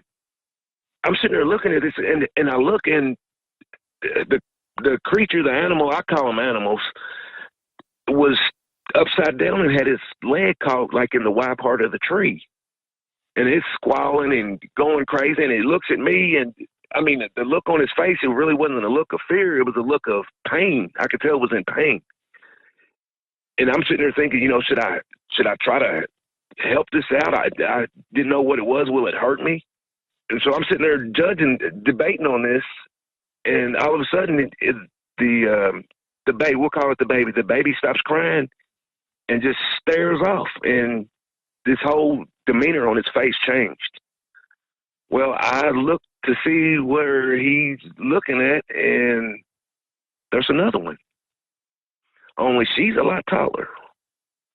I'm 6'2", and she probably had 4 or 5 inches on me, so I put her at about 6.5 foot. I'm sitting there staring at that one, I'm frozen. I don't know what to do. All of a sudden, another one comes from behind the tree, and they're both females. And the reason I know they were females is because, they had breasts. They were hairy, but you could tell what they were. And I'm sitting here, and I'm looking at the two big ones. I'm looking at the baby, and the other one that stepped out from behind the tree must have been its mother, and she was every bit of 8 foot tall, and she wasn't big. She wasn't like the patty type, I guess they would call it. She was more slender, and she looks at me and she growls and yells. Loud, extremely loud. So I get scared, and I run back, and I get on my motorcycle, and I haul ass. Well, that same night, I'm at home, and, I'm feeling weirded out about this. And, it was kind of hard to collect my thoughts on what I had just seen. The next day, I'm supposed to get up and go to work, and for some reason, I ended up getting sick. And I was sick for like 3 or 4 days straight, and it was not like a flu sickness. It was more of I felt like I had a hangover and like I'd been punched in my head a few times. Yeah, kind of like you've been poisoned. Yeah, like I'd been poisoned. And I don't know if that's what they call the infrasound, whatever that was. I ended up taking the next couple of weeks off of work, and because I didn't know what had happened. And during this 2-week period, I ended up talking. I talked to my grandfather. He's the only person that I had told about it at this time, and he believed me. And he told me, you gotta, because I told him I was scared about it. He was like, you have to face your fears. And I'm sitting there thinking, maybe did I have a mental breakdown out there and really didn't see this stuff? So I'll go back out there probably about 3 weeks to a month later. Well, before we go into that, because this is where it starts to get really, really fascinating. Not that it isn't already, but talk about what did the creature look like? The one that you walked up on, and then if you would, for the audience, describe the other two that you saw the best you can from what you remember. Okay. Well, the baby that was in the tree, it looked like a chubby kid. It's body wise. It looked like a little chubby kid covered in hair. I'd say it was probably it was maybe about 4 foot tall, 3.5, 4 foot tall. But the face looked it looked more human than it did monkey. It had the nose it had a human nose, but it was a lot wider. Not real big, but a little bit wider. and it was a chocolate color, chocolate brownish color, we'll say. And the the first female that stepped out, she was probably, she like I was saying, she was probably about 6'6", 6'7". I know she had 5 or 6 inches on me, and she was slender. She was a golden color. I guess you would call it blonde, but it not really blonde to me. It looked more gold than anything. And she looked a lot like a Native American. So, and I was go ahead. All three of them had kind of had a human-like appearance from where you Oh were. yeah, it looked very human. But the big one that stepped out, you could tell she had a little bit of an animal in her. And when you say that, what do you mean? Maybe I'm saying that because of the way she growled at me and screamed, but she looked more. She had more of the chimp look to her. But the first one that stepped out, I mean, she was beautiful. I mean, not saying her face wise, it's just her standing there. It's something I had never seen before. I mean, this story is. I know this is hard to believe, and I know everybody out there is going to think I'm crazy, but it's the God's honest truth. Yeah, no, I'm fascinated by it. And so all three of them looked more human-like, except for the oldest one looked more, kind of had an animal look. Is that what you're saying? Yes, had an animal look. And the golden one, the first one that stepped out, I mean, she was slender, but she had muscles. But she had the smaller waist, and she had hips on her. You could tell she was younger, and you could tell she was in her youth, maybe going through, I guess, what we would have as puberty. Yeah, and then the older one, obviously, you could tell it was an older one.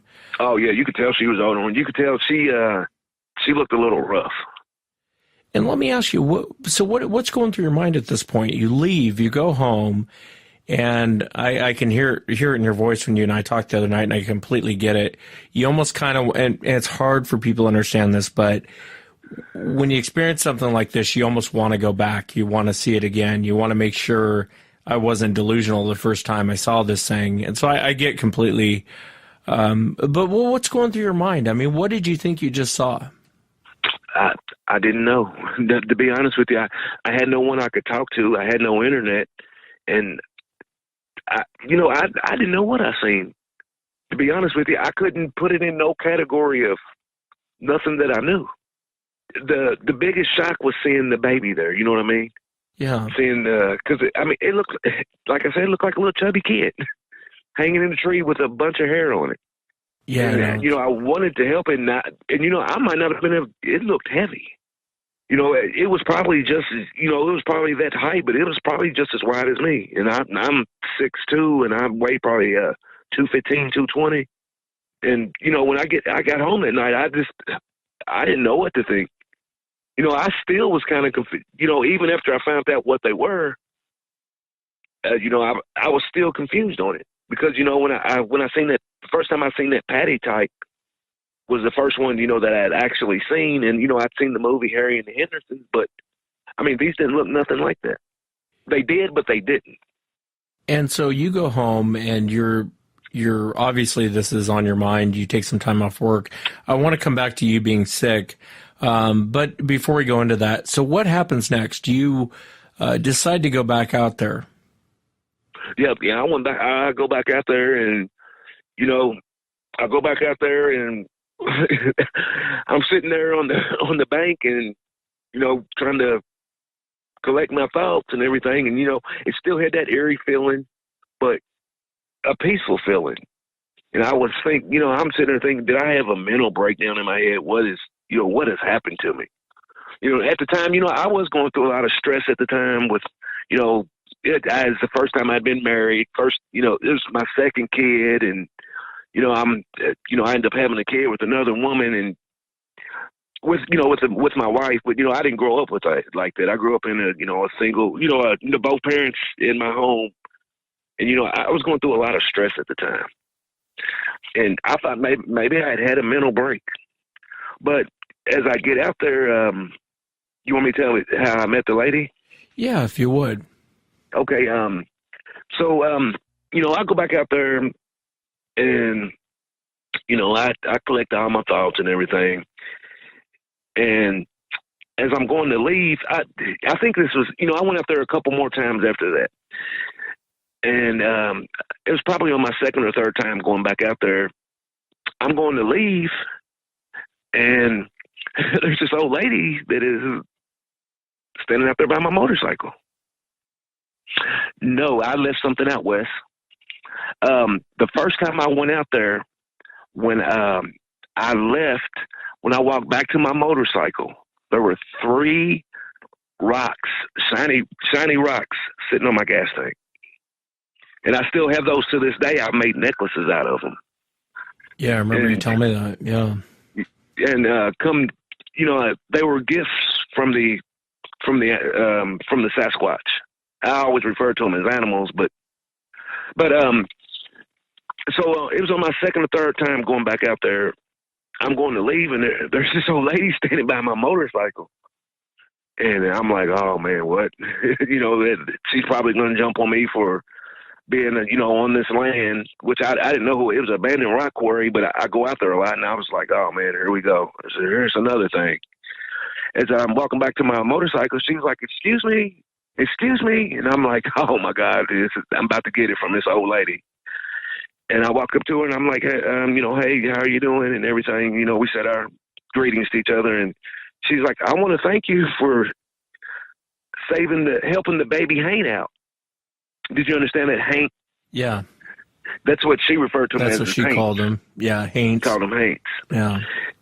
And I'm like, what?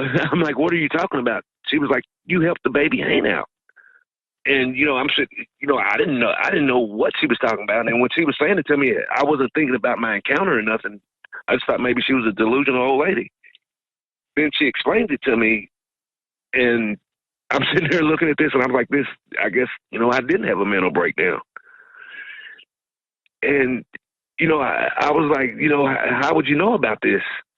And she tells me, they told me. And she tells me, I'd seen this, riding this road, I'd seen this old lady out in her yard a few times because I travel the road a lot. And she tells me, she's like, stop up to the house and see me. So, I leave, she goes walking back down. She didn't live that far away from there. She probably lived maybe not even a half mile. And if you cut through the woods, it probably wasn't a quarter of a mile. And she tells me to come out there and see her. So probably about a week later, I go, I'm out on my motorcycle, and I said, I'm going to go up here and I'm going to talk to this lady. And I go to her house, and she's sitting on her front porch, and I get off on the bike, and I walk up and talking to her, and I was like, please explain this to me. I was like, I don't know what I seen. And she tells me that, she was like, I know that you helped the baby out of the tree, which I didn't. I didn't even put no hands on the baby. And she also told me, she was like, I know that, I think she said its name. She was like, I know that she screamed at you. She was like, that's what they do when they're upset. And, I'm asking her, I had like a million things going in my head, but I didn't know what to say to her. She's telling me about, I can't remember what I always talked about, but she ends up inviting me into her house. We go in the house, and we're sitting there at the kitchen table, and she's telling, she gives me a little bit of details. She had been like communicating with them since the 70s. Also, another thing, when I walked in her house, I mean, it was it was nasty in it. Not nasty, dirty wise, but just a terrible, terrible odor. And a lot of what did it smell like when you walked in? It smelled like a dairy cattle, and it smelled like a wet dog. It didn't. I never smelled no skunk smell, but I smelled the wet dog, and it smelled like dairy cattle's in there, and they stink. Just kind of a wild smell. Yeah. Wild. And also, I noticed, she had a few holes in her walls in the house. It's she lives in a really old house, It's a 2-story house out in the country. The house is probably over 100 years old. We go and we sit down in the kitchen, and she's telling me, she had been communicating with them since the 70s. And, they're like her family. And, while we're sitting there, I hear something upstairs, and, I didn't think nothing about it. I think maybe, I don't know what I thought about it, to be honest with you. And she's sitting there, and all of a sudden she's sitting in this chair, and she leans her head back and starts making this clacking noise. Well, I heard something coming down the steps, 2 sets of something coming down the steps. And she walks like in the entranceway into the kitchen, and she's standing there, and all of a sudden, peeking out behind her is the baby and another baby, and they're staring at me. I hear them sniffing just constantly like that, and she's talking with them and making hand gestures with them, and they're talking back and forth, and I'm sitting here just blown away. Was it one of the same one that you saw in the tree? Or were they? Oh yeah. It was the same one. Yeah, you can't do. I mean, all the ones that I've seen, all of them look different. All of them have their own look to them. And it was. Sorry about that. I'm still kind of when I get to thinking about when I first seen all this, it kind of puts me in a kind of a weird place. No, I understand. And so, what happens next? They're standing behind her, and she always wore these old sundresses, and they both have their hands on her dress and are peeking around at me and sniffing, and she ends up telling me, she said, "Don't worry, they don't bite too hard." And I thought that was that kind of broke the air in there, and she ends up, she sits back down, and they're sitting there, and they're standing right beside her, and they're like, they have their heads down, but they're kind of looking at me and everything, and we're sitting there, and like she had some muffins sitting on the counter, and they go over there and grab the muffins and are eating them, and it's just like it was these ladies' grandkids, and I know everybody out there is probably like, he is lying his tail off, but this is the God's honest truth, and I don't know any other way to tell this but the way that I've seen it. She's there. Where was I with the muffins? Yeah, they grabbed the muffins and were eating the muffins. And, she's telling me more about them and everything. I can't remember everything that she tells me. But on that first day I was out there when I met the babies, we was all in the kitchen, and all of a sudden there's it's more clicking. It was more like a yell, but with like clicking in it. And the 2 babies look up, and the woman looks up. They all doing the same kind of head motion. I asked her, I was like, "What was that?" And she was like, "That's Papa." And come to find out, Papa's the alpha. And the two juveniles, she walks into the door and is communicating with them, talking and making I don't know, it sounds like it, but maybe a little bit different. Like if you put your tongue to the top of your throat, or to the top of your mouth, roof of your mouth, and that kind of sound. Kind of a popping sound. Yeah. The popping sound, yes. And she walks into the door, and I'm still sitting when you sit in her kitchen, you can see her whole backyard, all her woods, her gardens, her barns, and everything. And I see these 2 little juveniles take off running out the back. And they were upright running, and I mean, these things are fast. I mean, they went around there, it was like 2 lightning strikes. They were gone. And so what happens next? I know you went back, and we'll get to that, but what was the conversation like? Did you ask her, what the hell are these things? What's going on here? I asked her, I don't know if I put it in that kind of context. What are they? I was like, I asked her, I said, "What is going on?" And she she told me she's been communicating with them since the 70s, and she tells me that that they help her out around the farm. She tells me that she keeps the babies every second or third night while the grown-ups hunt. And it's like she almost kind of runs like a little daycare there. And she said that she has rooms up there. And she told me she's been doing this with pretty much everyone that's in the troop. And she says once they get a certain age that, they get too big and they can't come in the house. And when I seen what I seen, I understand why. Like the female, she could get in there, but her head would be through the door, through the roof. And it's interesting because I've heard things like this before in the past, but so do you guys eventually, does she tell you anymore, or do you eventually just end up leaving? I sit there talking to her, but it was so much that, it was so much information and things to take in at once. Because it was like being put on a different planet. It was something that I didn't know. She tells me, like I said, she was telling me that they help her out around the farm. And the second time I went out there, we went in the backyard, and she shows me her garden, and she says, this is my side of the garden, and that's that side of the garden. She has a small pond that she keeps stocked with fish for them.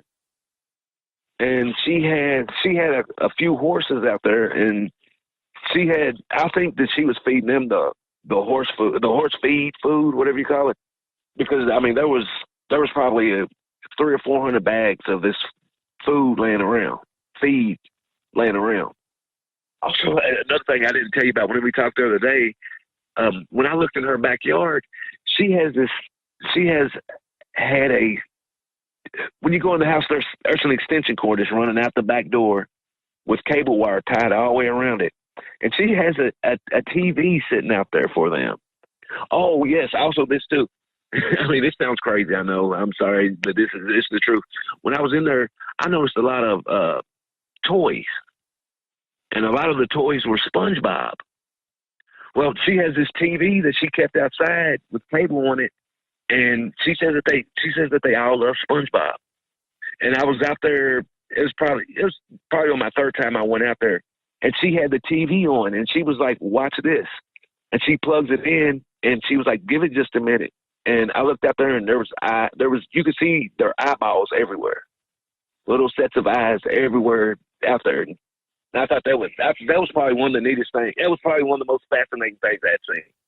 So let me ask you, so you end up leaving. How many times do you go back to this property and talk to this lady? I probably went out there 5 or 6 times. Well, tell us about the next time you went out and what she said, or if you saw any other creatures. Okay, the next time I went out there, we're in the house, and we ended up going out on the front porch, and the first female that I'd seen was there. It came up, and she was outside and communicating with it.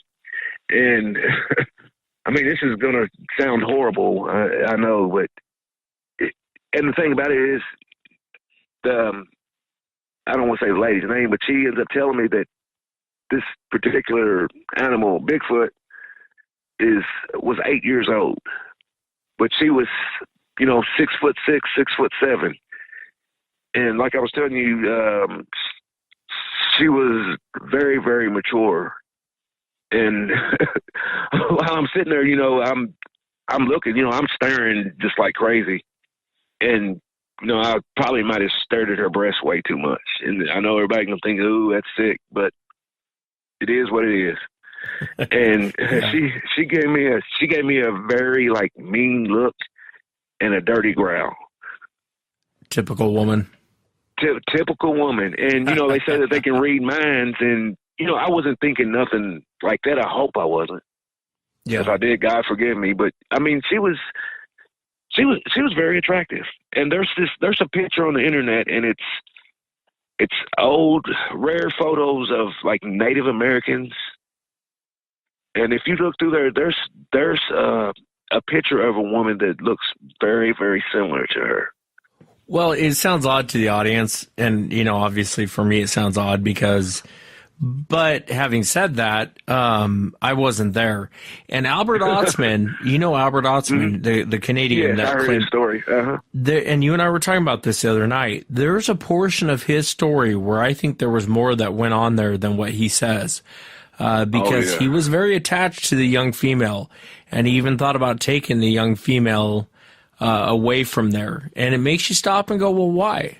Why was he so infatuated with this young female? So I'm breaking your balls, but I guess I get it to some extent. You know, I understand where you're coming from. I mean, it's just. I mean, I'm not gonna lie. She was attractive. No, that's the only way to put it. And she's you can't see her lower area because it's very hairy.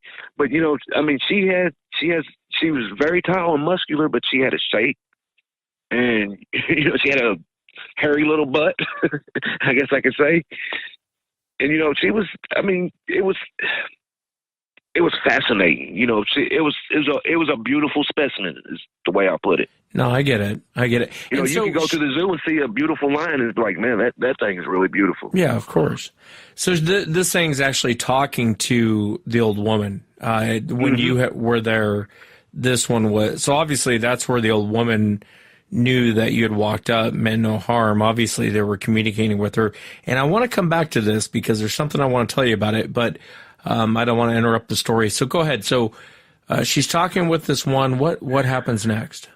Yeah, she's talking with the lady. She's talking with the woman, and the woman is sitting on the stairs, and the Bigfoot was there, and they're communicating, and I'm listening to this, and at the same time I'm staring at her, and that's when she gave me the low growl. I guess I was staring actually too hard, and she's sitting there, and she's like, "Give me just a minute," is what she tells me. She walks in the house and comes out with a big thing of muffins and gave to her, and she walked off. And that was the story on it. Second time I went out there. How were they communicating? Was it the same thing, clicks and? It was the clicking, the clicking of the mouth. But I think some of them, I don't know. I could have sworn remember I told you the two juveniles when I first went out there and they had left. I could have sworn one of them said bye. And maybe there was something in my head, but I could have swore I heard one of them say bye. But she was communicating with them, and it's a lot of hand gestures when she's talking. She would make a lot of half circles with her hand. You understand what I'm saying? Like she would stick her hand out and make like a half circle. She done that a whole lot. But it wasn't no sign language, but it was. Well, I don't know sign language, but it didn't look like sign language to me. It's a lot of hand gestures. Yeah, no, I understand. And a lot of clacking. But, I say that clacking, but, it's a language because each, they were all different. You know what I mean? It's like me sitting here talking to you now. All my words are different. Well, when she was, or, if you're a Latino speaking Spanish, you can tell that they're saying different words. Or a Japanese person talking very fast, you can tell that they're saying different words. It was the same thing, and it was very fast. Yeah, no, it's very interesting, and I've heard the clicking and the popping before. And so, do you end up leaving and then coming? I know you went back 5 or 6 times. Is that? Yeah, I went back 5 or 6 times, and on my next time I went out there is when she showed me the garden, and she shows me her she kind of gives me a small tour of the property, but not real far. And she told me, and like where they, I guess their nest or den or whatever you want to call it, she says they stay back there. And when we were out there, I did have that feeling of being watched. And she told me, she's like, they're always there. She's like, they always, she's like, they always watch me, and they know her really good. She's like, they're always there. There's always one or two of them is always there. And she would never, if a burglar went to her house, I would feel so sorry for them. It'd be the worst mistake in the world. And so, tell us about the next time you saw them. Tell us about the next time you actually saw the creatures, or if you did see them again. Tell when you went back out.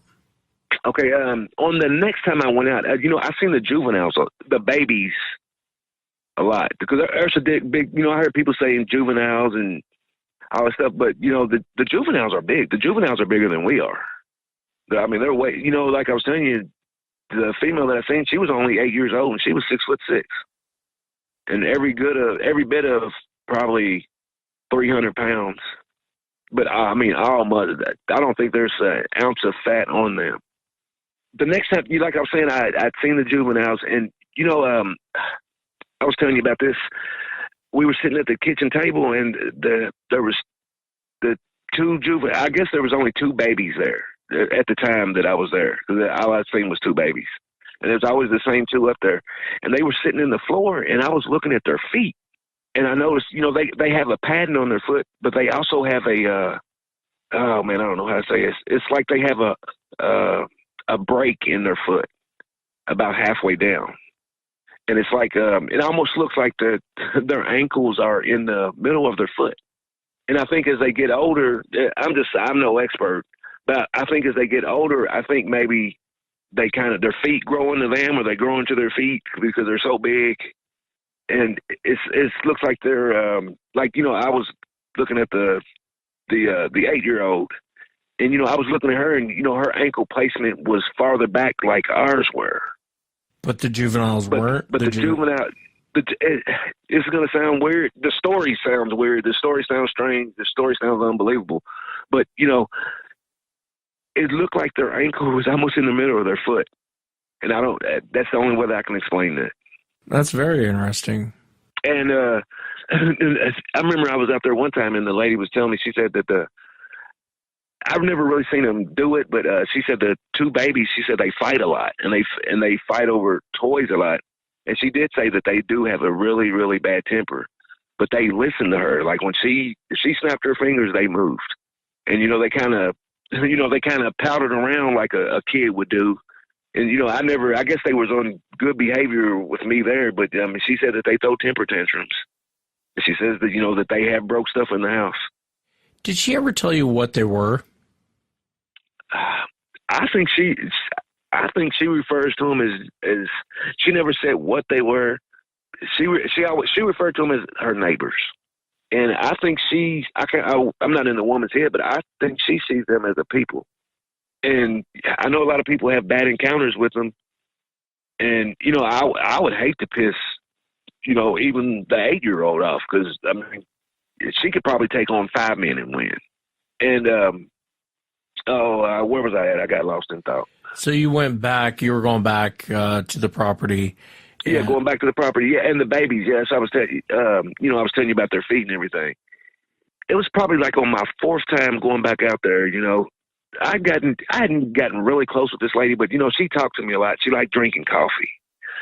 And on that second time I was out there, and when she brought the muffins out there, she said they love peanut brittle. And my mother, she made the best peanut brittle in the world. So I took a very big thing of peanut brittle out there, and she said they were very happy with it. It was probably on the 4th. I probably went out there maybe 5 or 6 times. And it was either the 4th or 5th time I went out there. I was sitting, and it was later on. It had gotten dark on me. And I always told myself I didn't want to be out there at dark because, she knows them. I don't. And, I was, I ain't gonna lie to you. I was a little scared being out there at night. And she's sitting there, and we're sitting there talking, and she just, I can't remember what our conversation was, but she stops and she was like, "I'll be back." And I'm like, "Okay." And she's like, "Papa's here." And this is the first time I've seen the alpha. And she goes outside, and I look out that window, and Wes, it was a beast out there. What did you see? He was so big. I swear he was, at his shoulders, he was 5 foot across. He was humongous. And this lady, she's a picture of your typical old lady. She's probably 5'3", 5'4". She was at his waistline, and that's the God's honest truth. The top of her head was at his waistline. And she was out there talking to him. And, I heard a lot of the clacking and everything, and, I'm looking out the window, and Papa, I guess I will call him, looks in at me, and like I look at him and I get terrified. And I didn't want to go out there no more, but he was massive. I thought the one that yelled at me was big. She had nothing on him. Did he look more human-like, or was he more of... he had it was dark, but it wasn't, there's But I guess, I refer to him now as the booger lights. What people say, like the lights that, that they have on the barn. And, I can make him out pretty good, like his body features, but he was standing with his back to the light. I couldn't make out, actually, I could make out his facial features, but I couldn't really couldn't describe him in detail to you. But he looked like an old man a little bit in his face, is what I think. His nose was really big, and his mouth was ungodly big. I mean, he had the biggest. That's one thing I remember about him is his mouth was being really, really big, and all of them have really, really like thin lips. They almost look like they have no lips. And so you see this thing, and so what happens next?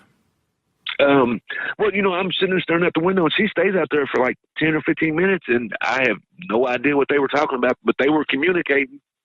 She comes back in and just picks up our conversation like nothing in the world happened. And I'm like, I said, that's Papa. I was like, I told her, I was like, he is humongous. She was like, oh, he's a teddy bear. She referred to him as a teddy bear. I mean, I'd hate to run him in a dark, in a lighted alley. I would hate to run into that. Yeah. I mean, his arms, I swear, his arms were as big as my head, and that's no lie. And his shoulders and his I guess it's the trapezoid muscles that go up to the neck. Just unreal. And he, another thing different about him is that I noticed compared to the females and the babies, they had a little bit of a neck. He really didn't have a neck. Like his neck, like when I seen him in the light, when I first looked at him, all I seen was those big trapezoid muscles and like a little hump on top. And so, his head. And so does he eventually leave? I mean, does he eventually turn and just kind of, I know you said. Oh, yeah. She would sit out there and talk to him, and, they done their clacking, and, he takes off walking, and she comes back in the house like nothing had ever happened. But, she's been dealing with them since the 70s. Oh, and she also told me that pretty much all of them that's out there, she had not really raised, but she looked after pretty much all of them. She's been looking after the babies since the 70s. And I say more than likely, Papa was probably one of her, one of the babies that was in there at one time. Yeah, it's fascinating. It's really fascinating. And so before you talk about why you never came back, did she tell you any more information about them or anything that stands out to you? Yeah, she said, I remember her telling me about when they go hunting. She said that they go an unbelievable amount of distance and come back all within the same night. She told me that she believes that they were hunting as far as up to the Ohio River. And that's probably from there, as in a straight line, as the crow flies, as everybody says, it's probably 40 or 50 miles. She said she believes that they, go as far as that. And she says that they'll bring her meat. She stocks the pond, and she stocks the pond for them. And I asked her, I said, I said, do they have fishing poles? And she's like, no, they get right in the water and catch them. And that's, that's pretty awesome. Because, to catch a fish is really, really, I tried that as a kid. And she said that they were really good swimmers. And she mentioned something about the star people. Tell me about that. Yeah. That was the same night. That was the same night. She told me once the males get like, I guess to a certain age or something, that they have to leave and go with the star people. And I never ever knew what that meant. I don't know if it's a UFO thing. I don't know. The story's crazy enough as it is, but going into UFOs even makes it even crazier. No, I hear you. But she tells me that once the males get to a certain age, that they have to go with the star people for a little while. And she never gave me that was pretty much what she told me. And she never gave me no details on what it meant, or she never explained it to me. Okay, so that was from Sasquatch Chronicles, and to be honest, we're really big fans of this channel. They got a lot of good ones. They're kind of the legends in the game, and it's not just Sasquatch. They have green people, little people, all sorts of story, but we kind of have to save time here. So we're going to move on to a new channel, and these are the Cryptid brothers. They have a lot of good stuff, and here's one of our favorite ones that has to do with the cover-up. And we're going to start off our first show of 2018 with a doozy here. I have been on pins and needles waiting to tell you this, and I decided to wait on this story until our first episode of January. And this is going to be very, very much like the Ohio Bigfoot attack and Fed cover-up.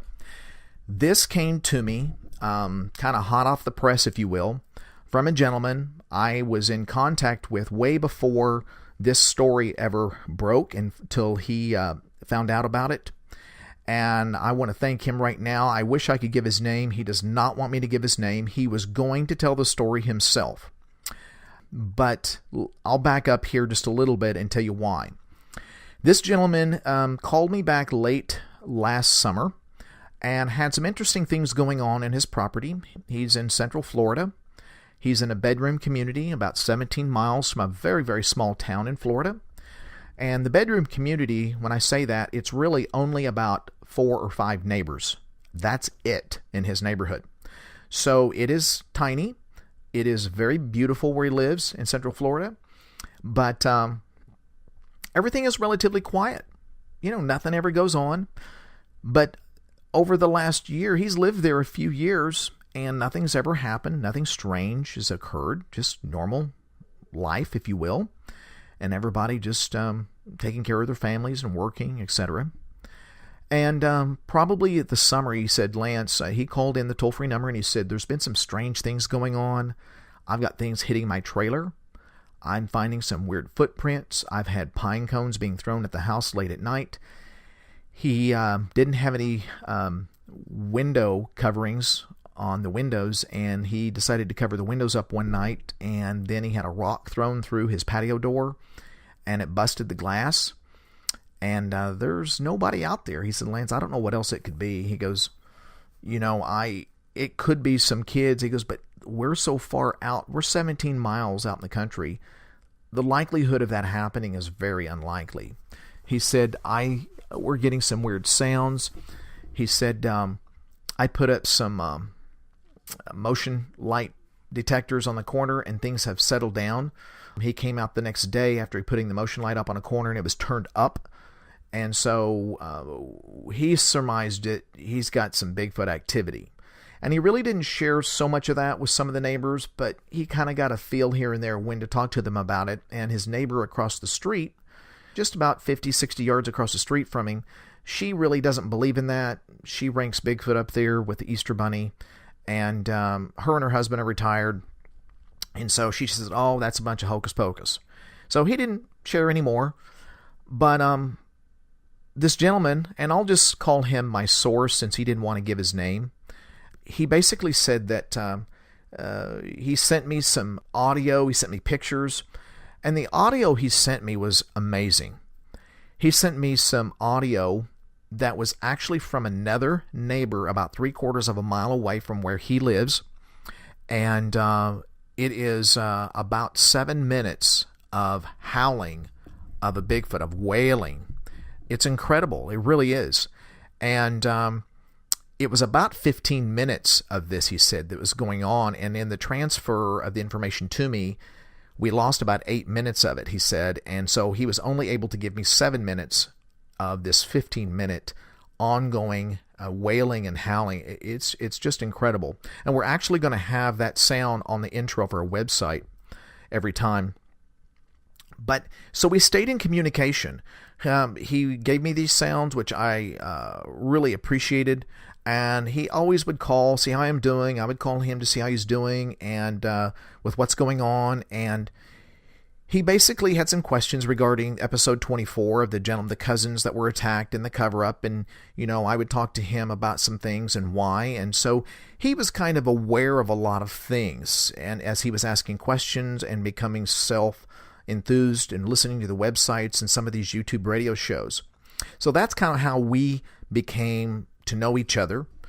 And he was going to give this story in the very beginning, but after listening to episode 24 and what multiple agencies can do to try and shut you up, he got nervous. And he said that I never thought that this would occur right here in my backyard, Lance. I'm just not going to do it. I don't care if you narrate it, but I really don't want anyone to recognize my voice.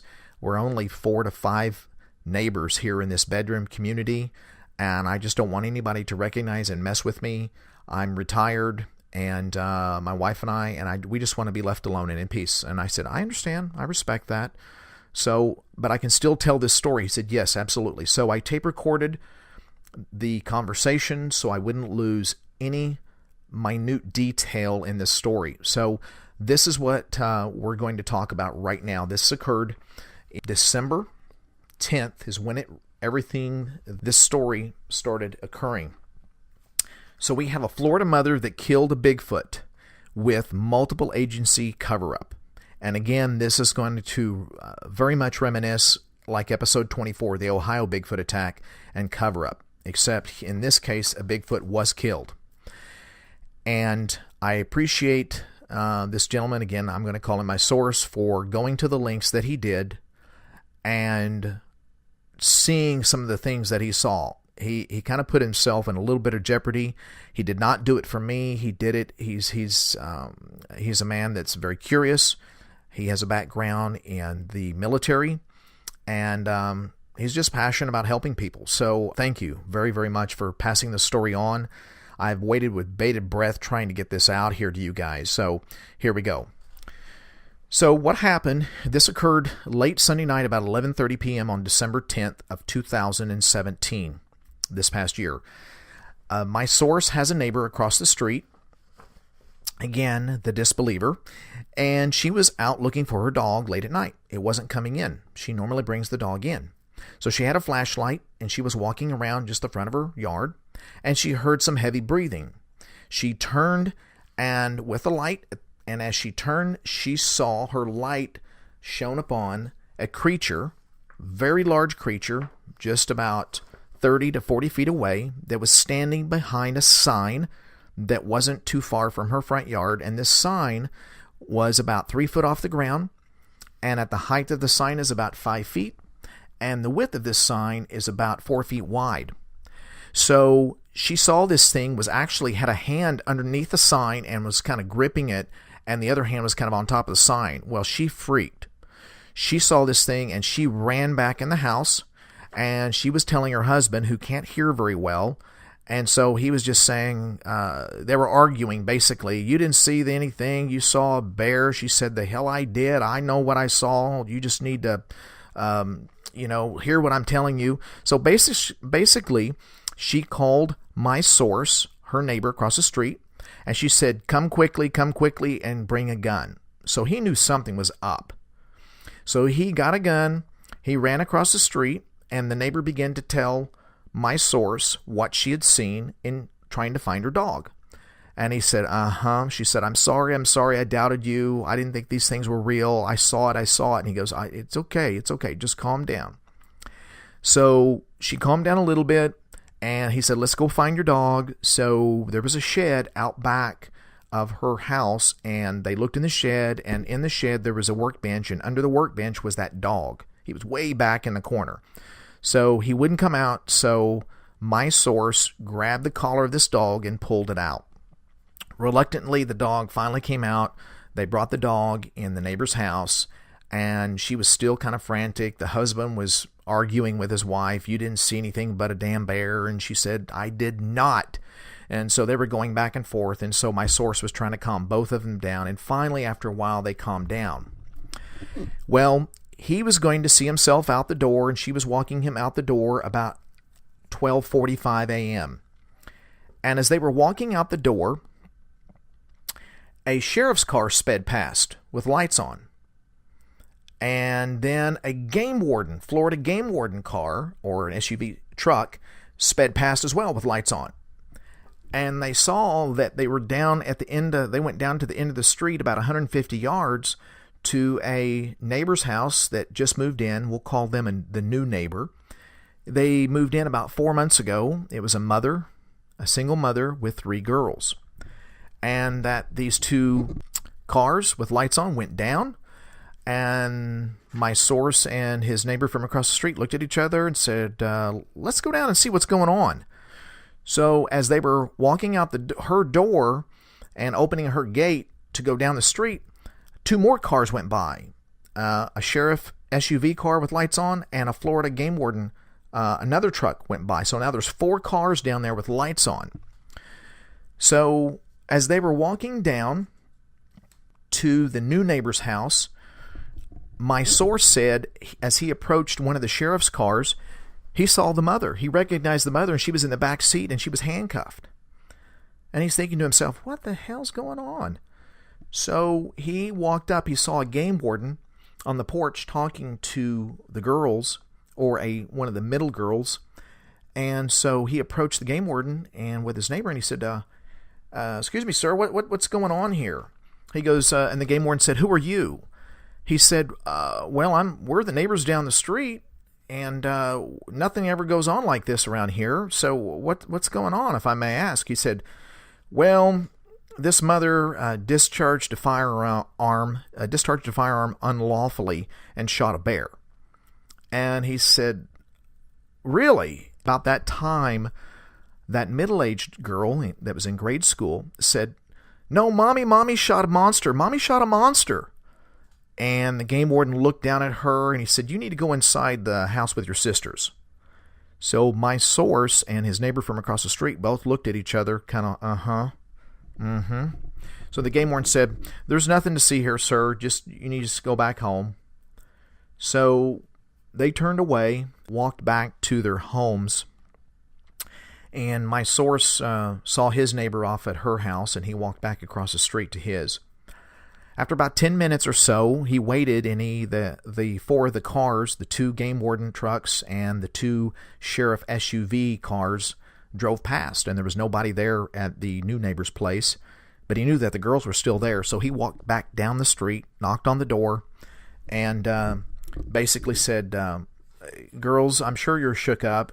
Do you just want to come stay with me and my wife? You stay the night, and we'll feed you breakfast in the morning, and then you can leave. So the girls said, yes, we want to go, yes. So he got the girls, and they all went back down to his house where his wife and him live, and they basically stayed the night there. So then, as they got into his house, as he was kind of feeding the girls as they were bedding down, and one of the girls said, Mommy didn't shoot a bear. She shot a monster. It was a monster. My source was just kind of, I wonder if it was a Bigfoot, is what he was kind of asking himself. He still didn't know the specifics of what was going on. And so once the girls were settling down and they were getting ready to go to bed, my source decided to sneak out his back door of his house, kind of in the dark, and he walked around to the back side of the property of the new neighbor's house. Again, it was about 150 yards. He walked in the woods, walked down, and came from and approached the back side of the property to about 40 feet from her trailer. And what he did is he squatted down in the tree line, which was only about 10, probably, actually he said about 15 feet, 20 feet into the tree line, which was still about 40 feet from her trailer. So if you can imagine what he was telling me, there's about 15 feet to 20 feet of trees, and then it is a mowed area. It's clear, and then it's her trailer. So as he squatted down in the wood line there, he was trying to get a good position, but where no one could see him, he thought, I'm just going to sit right here if someone, just see what goes on. And he couldn't see much because it was dark, but he could see that she had a night light out in front of her house, but it cast a shadow to the back of her trailer. So he was squatted down, he got behind a tree, and he just kind of stuck his head out, and he was just kind of watching and waiting. And within a few minutes of just squatting down, he said, here comes a game warden truck. He could tell, and I asked him, how can you tell? And he said it had the emblem right on the door. Florida Game Wildlife Department, and it had their emblem right there. He said it was a quad cab, and it had like a short bed. in it. Truck is what it was. And it backed in. And then there was 2 other trucks that came that just pulled in with their lights. And then they shut their lights off. And the quad cab, all 3 of the trucks were Florida wildlife game trucks. And the quad cab that backed in was shining lights. It had its reverse lights. And he says, when it had those lights, I could see clearly then that there was a body laying on that cleared area, that mowed area back behind her house right there. And it was, you could see that the feet were sticking up. And he said, you could clearly see the arms, and it was sprawled out right on the ground. He said, I asked him, I said, what could you tell size? He said, you can just tell it was big. He said, at least from the ground to the chest area that I could gauge, it was at least 2.5 to 3 foot thick, at least. He said that truck pulled in with probably about 10 feet from that Bigfoot, and it stopped. They turned off the trucks, and out of the quad cab, 3 game wardens got out. And I asked him, I said, how do you know it was a game warden? He says, well, they were all wearing the same uniform. There was the quad cab that backed up, had 3 guys get out. They all had the same uniform, and they had the game warden badge. And then out of the other 2 game warden trucks was a single game warden that got out of those trucks. So there was a total of 5 of them. And they all were wearing the uniform and had the guns on the side and everything. He said they had flashlights, and they had flashlights down on the Bigfoot, and they were looking at it. He said they were saying something, but I couldn't quite hear what they were saying because everything was kind of like almost like a whisper. You could hear them talking, but I couldn't discern what they were saying. And so one of the game wardens opened the tailgate to the quad cab truck, and he had one of those rollaway. He said, Lance, it's one of those rollaway. It's like it locks in. It goes in tracks. It can, so you don't have your stuff stolen out of the back of the truck bed, and it's on a track. And it basically locks your stuff up that's in the back of your bed of your truck. And I said, oh, I think I know. And he said they pushed it open. He slid it open. And then I got back down. And then they started to lift this Bigfoot. And I said, did they have a net? What it looked like? He said, they just were manhandling it. He said they had an arm, they had the legs, and one guy had like the head. And he said, you can tell they were struggling. When they tried to lift it up, they were struggling. They almost dropped it. And you could tell they were straining. And then finally what they did is they loaded it head first on its back. And then they pushed it up in the truck bed. And one guy was up in the truck bed, and they grabbed onto the arms and they pulled it up as the others were on the ground pushing kind of the legs and feet. And they finally got it loaded, and they pushed the feet in and kind of bent a little bit at the knee, and they shut the truck bed. And then the 2 guys got out, and then they took the truck liner that's in the lockaway liner, they rolled it, and then they locked it. So you couldn't see anything from the top. It's just locked in. And everybody got in their respective trucks, and they left. And he said they were there, and they got their business done. They were in and out within less than 15 minutes. So he couldn't believe what he was seeing. He just couldn't believe it. And so he got up. My source got up. He walked back through the woods and came in the back side of his property and went back into his home. And that was it at that point in time. The girls were sleeping. Everybody was asleep at his house. And so at that point in time, he went to bed. The next morning, earlier that day, so that was Sunday. Early Sundays when this started, and that was already when he was watching these game wardens. That was already early in the morning of Monday, December 11th. So what he did, he got up. The girls got up relatively early that morning.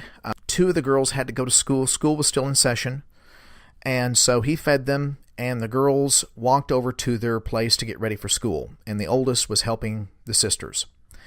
And so they left back to their house. And within about 7 to 10 minutes, my source said he gets a knock at his door. And this was about 9 a.m. again on Monday, December 11th. He gets a knock on the door about 9. He answers, and there was 2 guys standing at the doorstep. And one guy was in a black suit, clean cut, and the other guy was kind of dressed casual with a light, scruffy beard. A little bit larger than the clean cut guy in the suit. And he noticed they had pulled up in a black car, and they really didn't introduce themselves at all. They just said, "Good morning. We heard that you and your neighbors were down the street last night at the neighbor's house." He said, "Yeah, we were down there because nothing like this ever happens around here, and we wanted to know what was going on. And it's typically dead around here, so we were just curious what was happening."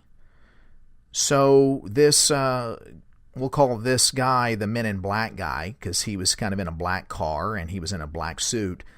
He said, "Do you know what happened?" And my source said, "Well, all I know is that a woman discharged a gun and supposedly shot a bear." And the Men in Black guy said, "Yes, that's what we were told too." And he said, have you heard of anything else that was said?" And my source thought, this is interesting, but he did, he was just thinking this. He said, "No, nothing else that I'm aware of." And he said, "Well, if we want to get in touch with you, how do we contact you, sir?" And my source said, "Well, I'll be right here. I ain't going nowhere. I've been here a long time." So that was all that was said, and they got back into their car, and as they were pulling away, my source said he noticed that it had government tags.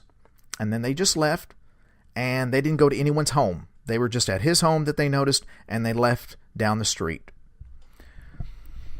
So later that day, my source said that he had to go to the store to get some groceries for him and his wife. And he was stopped while he was going to the grocery store. He was pulled over by a local deputy sheriff while driving into town. And he always drives the speed limit, he said. He goes, "I never break the speed limit law." He goes, "What?" He goes, "I'm driving the speed limit way under. It's like, 35 miles an hour. I'm doing 30. And then he gets pulled over. And he knew he hadn't been speeding. And so when he got pulled over, the deputy came up to the window and he said, "Why did you pull me over? I wasn't speeding." And the deputy said, "Yes, you're right, but I pulled you over because you have a back light out."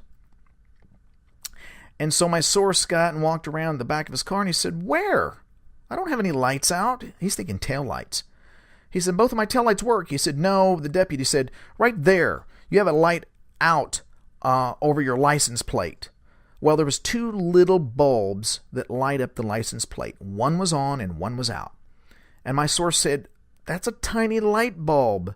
One is still on. I still have one that's still lit." And the deputy said, "You'll still have to get that fixed, sir." So my source got back into the car and kind of held his tongue. He said, "Thank you, sir. Have a nice day. I appreciate it. I'll get it fixed." And he went on to the grocery store. And he's thinking to himself, what the hell? There's something's not jiving here. And so he got his grocery shopping done, and he put the groceries in, and as he was driving away from the grocery store, he noticed immediately that he was being followed by a sheriff's car in an SUV. And the sheriff literally tailgated him all through town and all the way back to his home 17 miles away. He said, "Lance, he was so close. He was like 6 feet at some times from my back bumper. If I would have barely touched my brake, he would have rammed me." He said, "After a while, it was starting to really piss me off." He said, "I thought, honestly, he was going to hit me a few times. I almost stopped and just said, 'What the hell are you doing?'" He goes, "But I held my tongue. I didn't say anything. I didn't give any hand gestures. I just kind of looked straight ahead as if he was not back there the whole time. But obviously, at this point now being pulled over, now I'm being tailgated by a sheriff.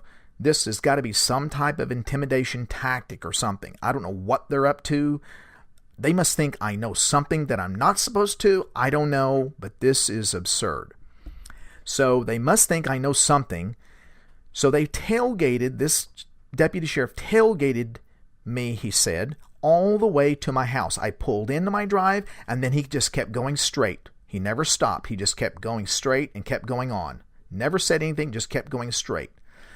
And I thought, they must think I know something about this Bigfoot killing. They don't know what I know, but they're just trying to see, and if I'll crack or break, I don't know. This is bizarre.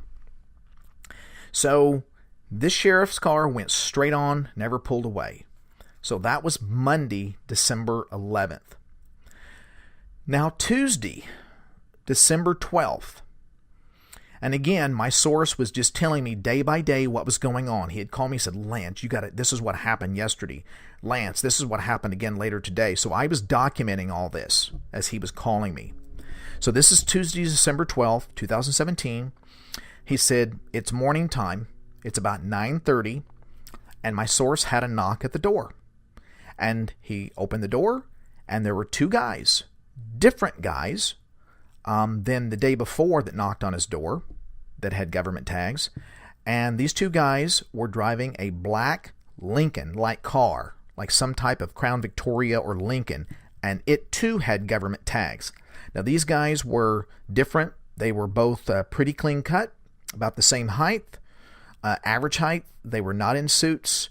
They were just kind of casually dressed, and they basically asked my source what the first two guys had asked the day before. And my source said, well, as far as I'm aware of, the neighbor lady down the street discharged a gun and shot a bear illegally. And one of the guys said, well, are you sure that's all you heard? And my source said, yes, that's what I told the other two guys that I spoke to yesterday that was here. So they left. These two guys got back into their car, turned around, and again, he noticed that they had government tags as well and drove off. And they were only there for about 5 minutes or so, he said. They didn't drive to any other neighbor homes that he could tell. They may have, but they didn't drive anywhere else after they left his driveway. They went on.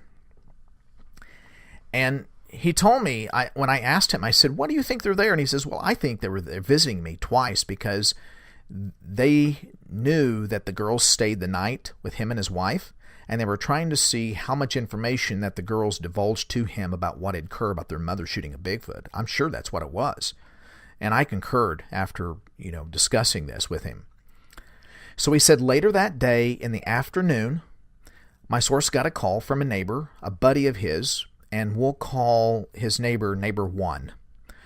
Neighbor 1 owns quite a bit of property in that area, and he couldn't find one of his dogs and was wanting to know if my source would go with him and help him. And my source said, of course, yeah, give me a second. Let me get things tied up here and I'll help you. And also, this neighbor guy contacted another neighbor, and we'll call him neighbor number 2, who also owns property that abuts up against neighbor 1's property. Neighbor 1 has quite a bit, like 120 acres. Neighbor 2 has about like 30 acres, but they abut up against each other's property. So neighbor 1 said, hey, you want to come with us? I'm going to look for my dog. Neighbor 2 said, yeah, I'll go with you guys.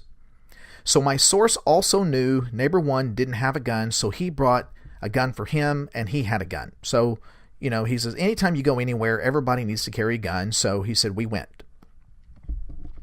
So all three of these neighbors, which included my source, set out to walk on neighbor 1's property looking for neighbor 1's dog. And and all this property was behind neighbor 1's house. The entrance to the property actually is very close to neighbor 1's house, and he has about 120 acres, like I said, and that's the gate to get in and get out.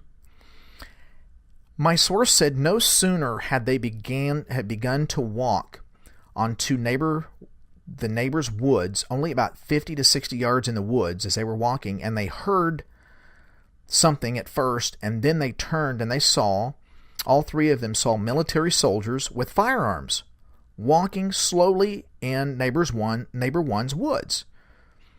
And my source said that there was about 10 soldiers. They were in fatigues, and they had their helmets on, and they were all carrying AR-15s. And I said, how do you know they were AR-15s? He said, well, I've been in the military. I have military experience. I know what things are. He said that neighbor 1 approached one of the soldiers who was kind of breaking away from the group to approach him. And neighbor 1 said, what are you guys doing on my property? Because neighbor 1 has his property posted everywhere. No hunting, no fishing. because all of the livestock he has around his property, he doesn't want anyone to come in there and mess with his livestock or his land. And the soldier came forward, was a sergeant. And he said, and he could tell from the patch, it was a sergeant, and he said, "We're conducting a military exercise, sir." And neighbor one said, "Not on my property. No one gave anybody authority to do that." And the sergeant said, "We can go anywhere we want, sir." And neighbor one said, "Who's in charge here?" So the sergeant said, "My lieutenant," who was up a little ways and came walking forward to neighbor one. He can see that he was talking to the sergeant. And he stepped up, and this lieutenant was a young guy. My source said he was probably about somewhere around 24, 25 in age. And he basically said he was a kind of a cocky ass, is what he said. And he spoke to my neighbor and said, he looked at neighbor one and he said, "You either get off the property now or we'll have to remove you from the property immediately." Then neighbor one said, "Who is your commander?"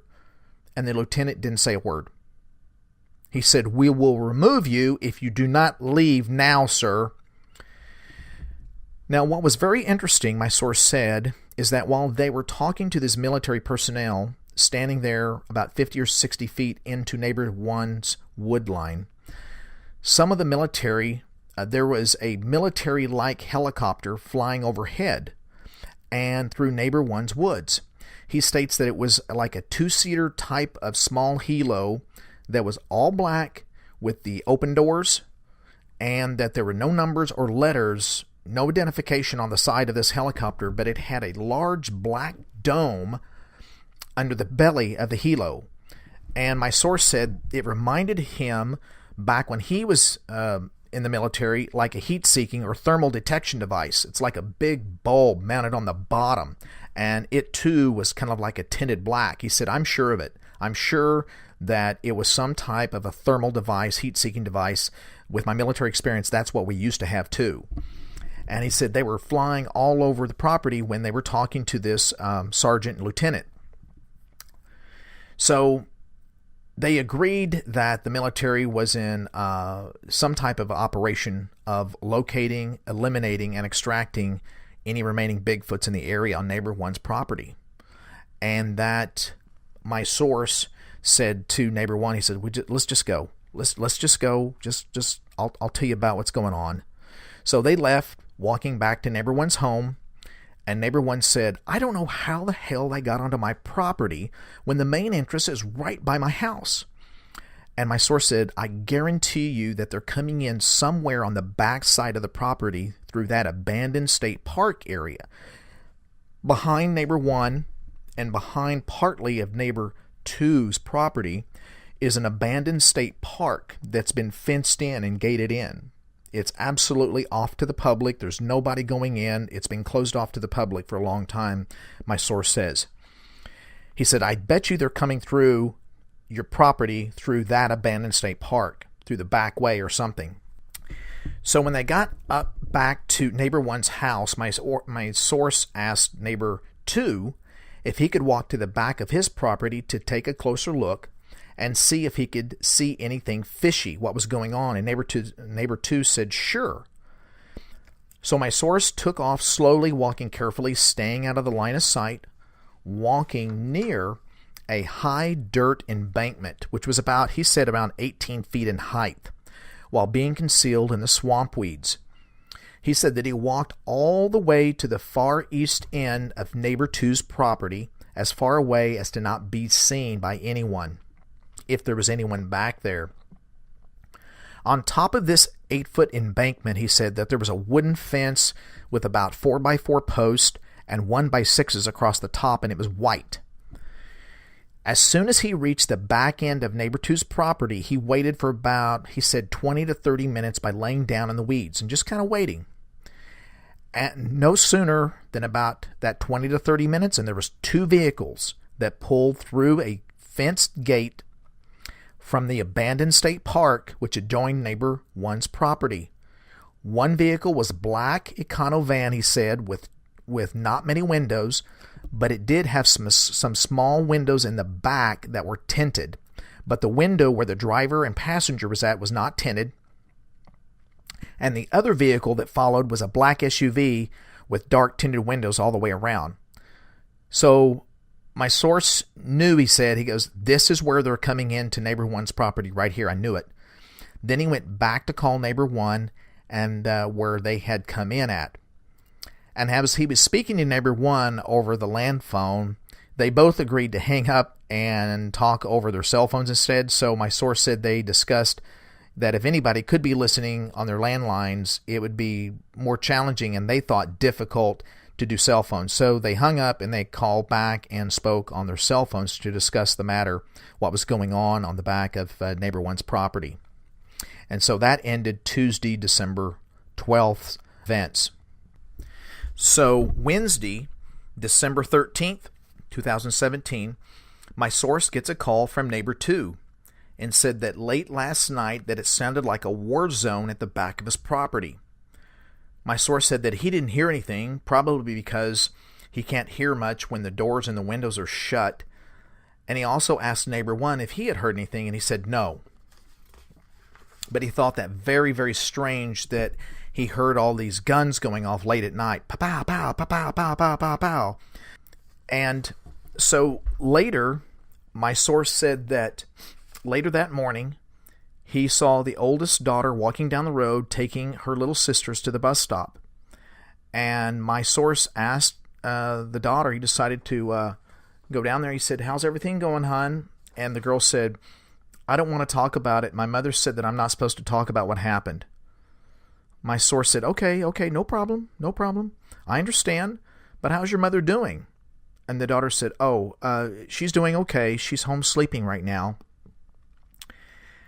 I asked him who he thought may have spoken to the girls and why they seemed a little anxious, because they appeared that way when my source was telling me. And he said, well, I'm sure the mother definitely talked to them, but who talked to her? Most likely the guys in black, he said. My source said that the oldest daughter was trying to get her mom out of jail and needed some assistance later that day. So my source helped the oldest daughter in getting the mother released to go back home, which did happen later that day, about 3 to 4 hours later. He said that the oldest daughter did say, though, that they were outside of that night, which would have been Sunday night. They were out playing. All three were out playing till about 11 p.m. And then they went back inside. Shortly after, their mother pulled up, and that's when they heard shots from their mother's pistol. They went outside and saw what she had shot. So this is when the oldest daughter went back in the house immediately and called the sheriff's department to tell what their mother had shot. Of course, the girls and the mother did not expect that the mother would be arrested and jailed from this incident. So when my source and I spoke about this is where basically people need to be aware of. The first people that you call is not a sheriff, is not a game warden. And we'll get into who you need to call later here. So let's continue on. I asked how much of a bond that the court set to my source of this mother being jailed, and he said it was a ridiculous amount. It's more than it should have been, Lance. Again, most likely a potential tactic in trying to show how serious they are, they being the men in black, I guess, or this agency, this Fed agency, on wanting things kept quiet and what they can do. I told my source that they most likely took her pistol and they may have even confiscated her phone, which she won't get back, I'm sure, and we both agreed. And I asked my source, has he seen the mother out and about, being that she's out of jail? And he said, yes, I've seen her. She leaves and then she comes back from work, but hasn't spoken to her. She just goes to work and comes home, goes to work and comes home.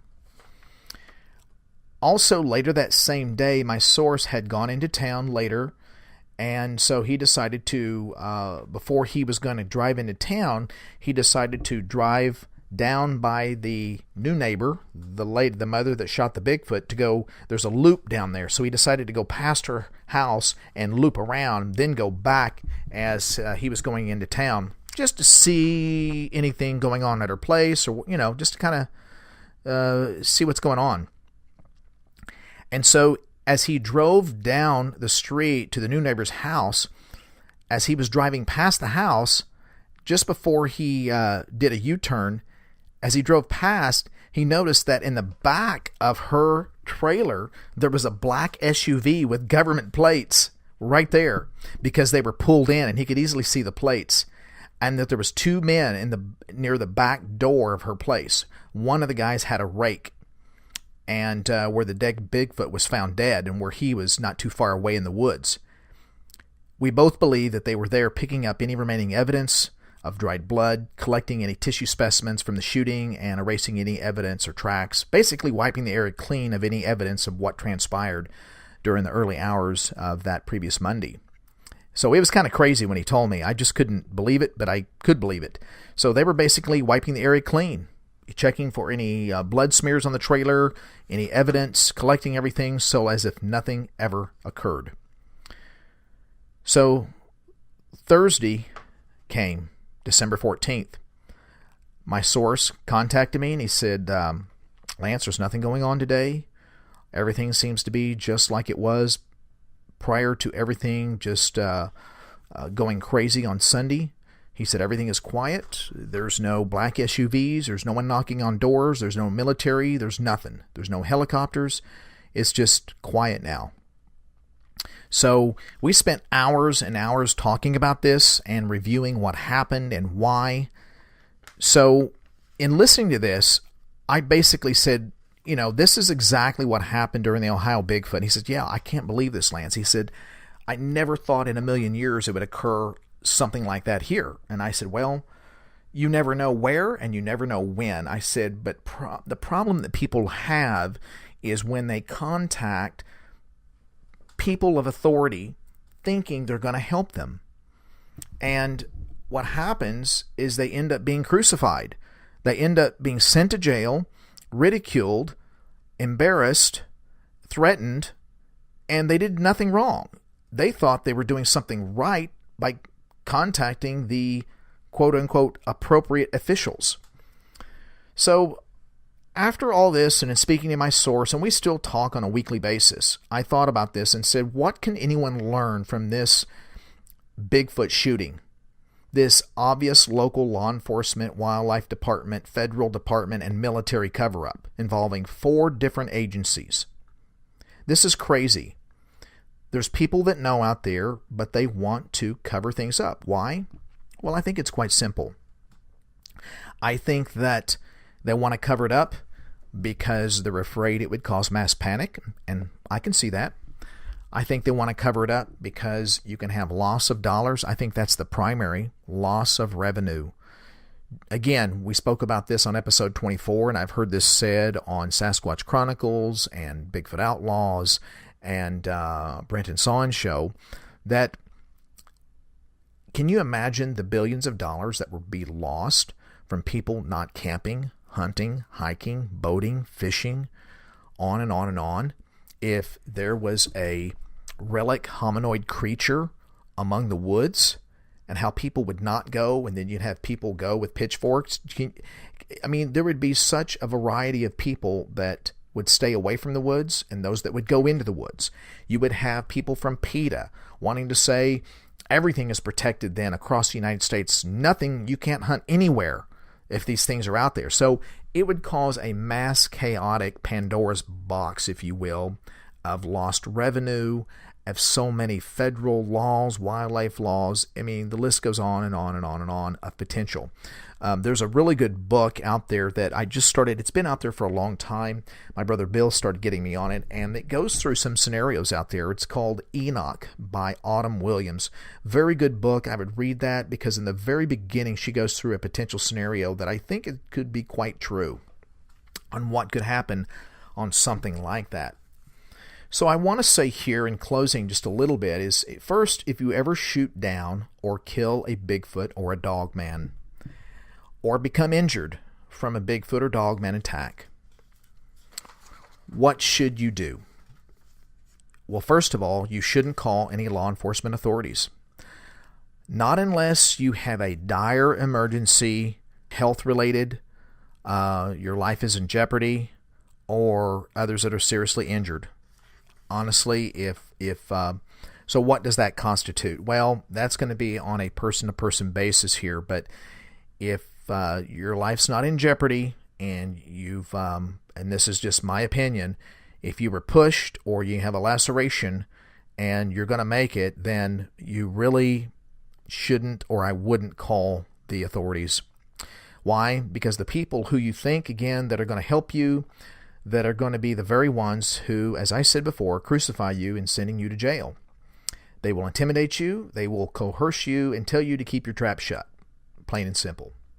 So unfortunately, if these good folks who have the first time encounter and have never listened to any shows like ours and others, they're going to call the local law enforcement or they're going to call the county game warden. Either one is not a smart idea. It's just not. Okay, so that's going to be it for now. To be honest, it was kind of hard to pick our 3 favorite because there are a lot of good ones, and like I said, we will go into a more historical and occult analysis of each cryptid as we continue this series, but in order to get the full context, I wanted to help those who may not know about this genre of storytelling or phone interviews so that they can go explore and support these channels. It serves as a good introduction as we begin to go down the journey of lore and myth behind these beings. It begins to all add together to form a solid picture of what might be happening. Well, I hope you enjoyed this video. Please go support these channels if you like the video, and all we can hope is that our minds will be unveiled. Let go of everything you think to be true. Relax the mind and ask the question, do I truly understand what this reality is?